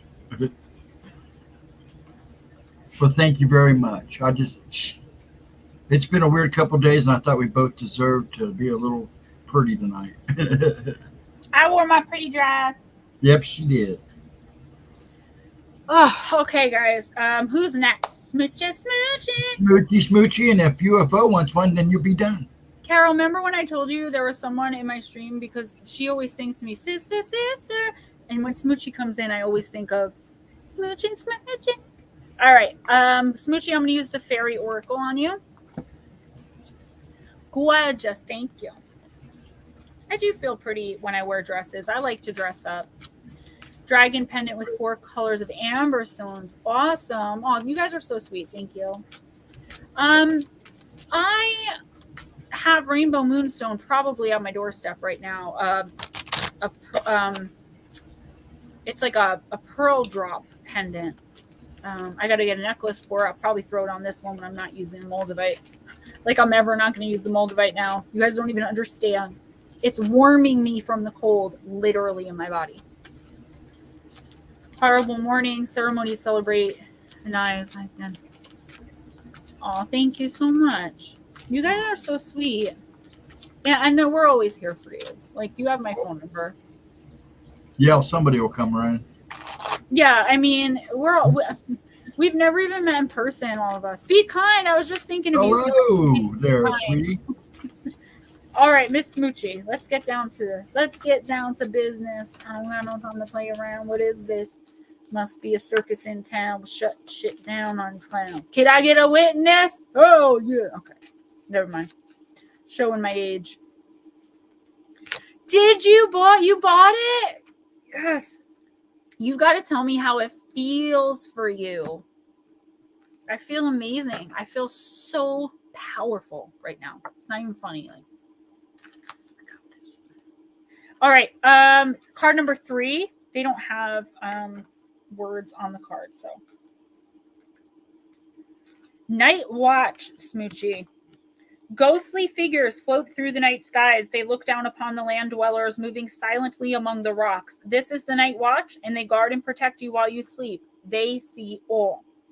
There are times when we don't feel secure, that the world might be falling apart. Look to the night watch and know that despite what you're feeling, you're safe and secure. They will protect you from the unknown. You have a close support system. So Smoochie, this could mean people in your life being the support system, right? But I'm getting, just like the theme of the night, this spiritual protection around you that you may or may not be aware of. I don't know if you're having nightmares, night terrors, sleep paralysis, visitations, okay? But I know you're sensitive and very open, as most of us are. Just know that there are going to be things showing themselves to you that are good, that they are there to protect you. But it's deciphering who is who. Okay. And you'll feel it in your energy. I feel like the good spirits that are watching over you and protecting your energy will present themselves in dreams, whereas the other ones will come in the nightmares. And that's going to be all this week. I'm seeing two with the two, like you guys know what I'm talking about over here. I'm seeing that it'll be probably for the next 2 weeks that you'll be having this extra attention and focus on you from the divine, really, from source. Okay, if Smoochie, you're done with her. If UFO wants one, and if Be Kind wants one, you're done. And Edna, I did, because Tennille got it for me, but she really wanted to see what the hubbub was all about. Because if you read up and study up on Moldavite, some sites will tell you it's really dangerous for like a novice because of its power. Like with crystals, I always stand and hold them, and you tell your brain, like, stand perfectly still, but you will start moving with them. If you move backward, it's not for you. If you start moving forward or side to side, it's for you. If you don't move at all, it's neutral. You can have it or not have it. But it's like with Moldavite, it's like it's always going to have some kind of effect on you. So when I first touched it, it burned me. But I've got to tell you, the Nuit is what's really key. It's very warm. Like, I thought it was because it came out of my mailbox and it was all packaged up. It's read about it, please. It's spectacular. It's actually, I know you want to get done, but it's actually that it was made from some meteor that hit the earth like thousands or millions of years ago. And it's like the way that it formed. That's why it's this weird color. Sometimes it's more black. But it's because of the way it was formed. Yeah, it's so powerful. It's extraterrestrial. It's a tektite, which is an extraterrestrial rock. It goes with Lemurian angel aura quartz, which I have. I have a piece of tektite, specifically the black one, and then I have the Nuit, and I have the Merlinite coming, and the Rainbow Moonstone tonight. All right, who's next? I'm sorry, ufologist. Be Kind. Thank you so much for coming in. Yes, and then you're done. Yeah, and I know, honey. Ufologist, let's use wisdom of the House of Knights, and then I'm out of here. Yes, it's literally from outer space. And the Lemurian angel aura quartz is allegedly, when it's real, is supposed to hold these secrets of like Lemuria, of Veracruz, amethyst, and obsidian palmstone. Wonderful. I've been working with amethyst and obsidian lately too. It's really weird that you said that, because I just got an amethyst geode, and I have so much black obsidian I use all the time. I'm really glad to hear that you're working. Are you working with them? I mean, you have them. You could start working with them at any time if you research it. The energy shift in my life since I started working with crystals, it's not perfect, but it's pretty amazing shift that happens pretty quickly. Had it in Etsy cart and bought it for my birthday. Well, I am so glad you did. Yeah, it is expensive, but you know what? You're right. You do. It's extremely powerful. I cleansed it with some white sage because Tennille had it delivered to her house first because she wanted to see what all the noise was about. And then she sent it to me. It came from India, so it took a while to get it. I'm really excited about having it. All right. Ufologist, right here. Letting go. And I see butterflies, which always means freedom. Card number 22. This symbol comes to you to remind you that freedom is important to everyone. If you love something, set it free. Don't hold on too tight lest you chase it away. You have the freedom at this time to choose whatever you want. Let others do the same. You'll be so happy you did. Miracles come when you let go and allow the magic to happen of its own accord. So this has an obvious meaning, ufologists. Like, if you love something, let it go. So if you're in a relationship and someone's like threatening to leave, like, of course you don't just say like, well, bye, or like, gotta do what you gotta do. But, you know, try to comfort them, try to talk through them. But at the end of the day, you know, the relationship's over. And it doesn't have to be a romantic thing. It could be a business partnership. It could be a family member that you just don't vibe with anymore. Sometimes our frequencies don't sit well with other people. We don't even realize that that's what it is. Like when you meet someone who's really nice, but you just feel very uncomfortable around them, that's because your frequencies are off. You're not vibrating at the same frequency. Yours is probably higher because lower doesn't usually recognize higher. They just think you're, you know, stuck up or whatever. But the main message here that I'm seeing is I just helped produce a video for a song titled Letting Go, No Fooling. Oh my God. And you got the Letting Go card. So there you go. A synchronicity that this card was meant for you for this week. Butterflies come from caterpillars turning into, you know, going into the chrysalis. While they're in the chrysalis, they become this like butterfly, caterpillar soup type stuff. But they have to go through all that to become the beautiful butterfly and be free. You may be in that caterpillar soup phase right now. And I get that from Minnow Pond, who I go over to Chris over there for my tarot, because I'm not good at tarot. But like, you have to go through these phases in life where things end when you may not want them to. And what this is saying is this is going to be absolute freedom for you, even if you don't notice it right away. So take this as an opportunity to move forward in your life and maybe upgrade. Let me upgrade. Let me upgrade. If you want to do Monica before you leave, you can. She just popped in. Yeah, Monica, I will read for you. Next time, try to be here by 10:30 Eastern, but I don't mind. I'm going to use energy and spirit. Huh? I said you got to go tinkle. No, So I already went. I know. I said you got to go. So Oh, I thought you said I have to go tinkle. you've got some relief going now. Big transition on a master plan. Yeah. These cards are the worst. Like, they're always all over the place. They're so slippery. Okay. And the two that fell out, I just didn't feel like they were the right ones. There's spirit guides and something else. Soulful appreciation, Monica. Heartfelt gratitude. Card number 30 in the reverse. When the appreciation card is reversed, the coins fall off the scale and the butterfly flies away. This signifies a cloudy personal energy. Maybe you're too distracted to recognize the wonderful things in your environment. Perhaps you tend to obsess about what's missing or wrong, making it impossible to notice the real value around you. Or maybe a recent problem has taken you down such a sad or anxious path that it's become all you see.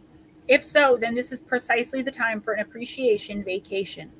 Start to integrate a new gratitude habit in your day. Appreciate an image, a favorite vacation spot, a lovely memory, a song, or a beloved friend or family member. Just for a moment or two, vacate your present problem or your habit of living in lack. Breathe deeply and choose to recognize something of value. You will be happier and your bright energy will shine for the whole universe to see and respond to. Your affirmation for this week: every day I notice all the little blessings around me. I am grateful for myself and my life. I have a really hard time with this, with stepping out of the present problems and moving into a space of, well, at least I have this, right? Attitude of gratitude, solution-based problem thinking and problem solving. Monica, for the rest of the week, if you can do it, I want you to wake up in the morning and after you've had your coffee or whatever your morning rituals are, like I drink super greens with super reds and greens with unsweetened flavored tea, and then I do yoga, and then I'm ready for, meditation. So whatever you need to do first to get yourself ready, have your coffee, smoke your cigarette, whatever, eat breakfast.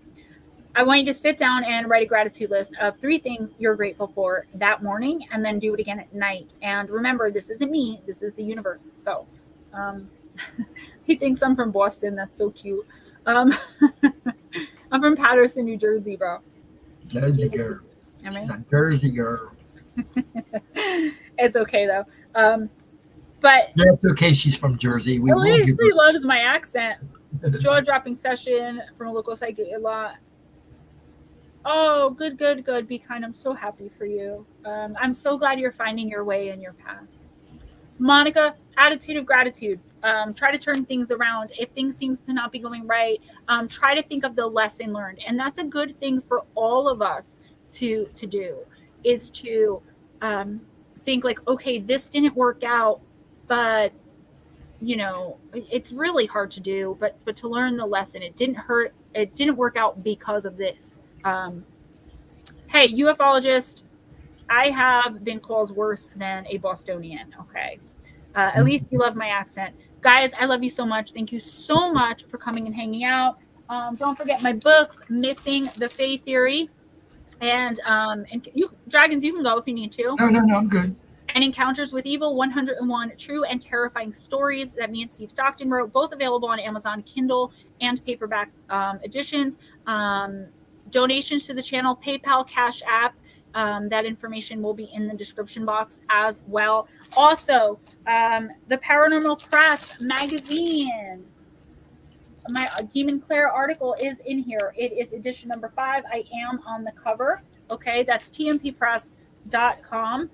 Where you can find that if you want to purchase it. If you want either one of the books or the magazine and you want it signed, then contact me, moonbearoracle@gmail.com, before you make the purchase. Also, if you want a personal intuitive oracle reading from me, I do them remotely. It's like 7 to 10 cards, 30 to 45 minutes, sometimes longer. Or you can book an hour session with me for manifestation, a personal reading, face-to-face through Zoom, Skype, Duo, whatever, through video chat. And then, yeah, if you guys have any questions, hit me up. Love you all. Ghost Dragons, thank you. Carol, Dina, love you guys. Aunt Anna, Jordan, everybody who comes in every week. And I'll see you guys next week. And I will have a video out tomorrow on more time slips and glitches in the Matrix. Good night, everybody.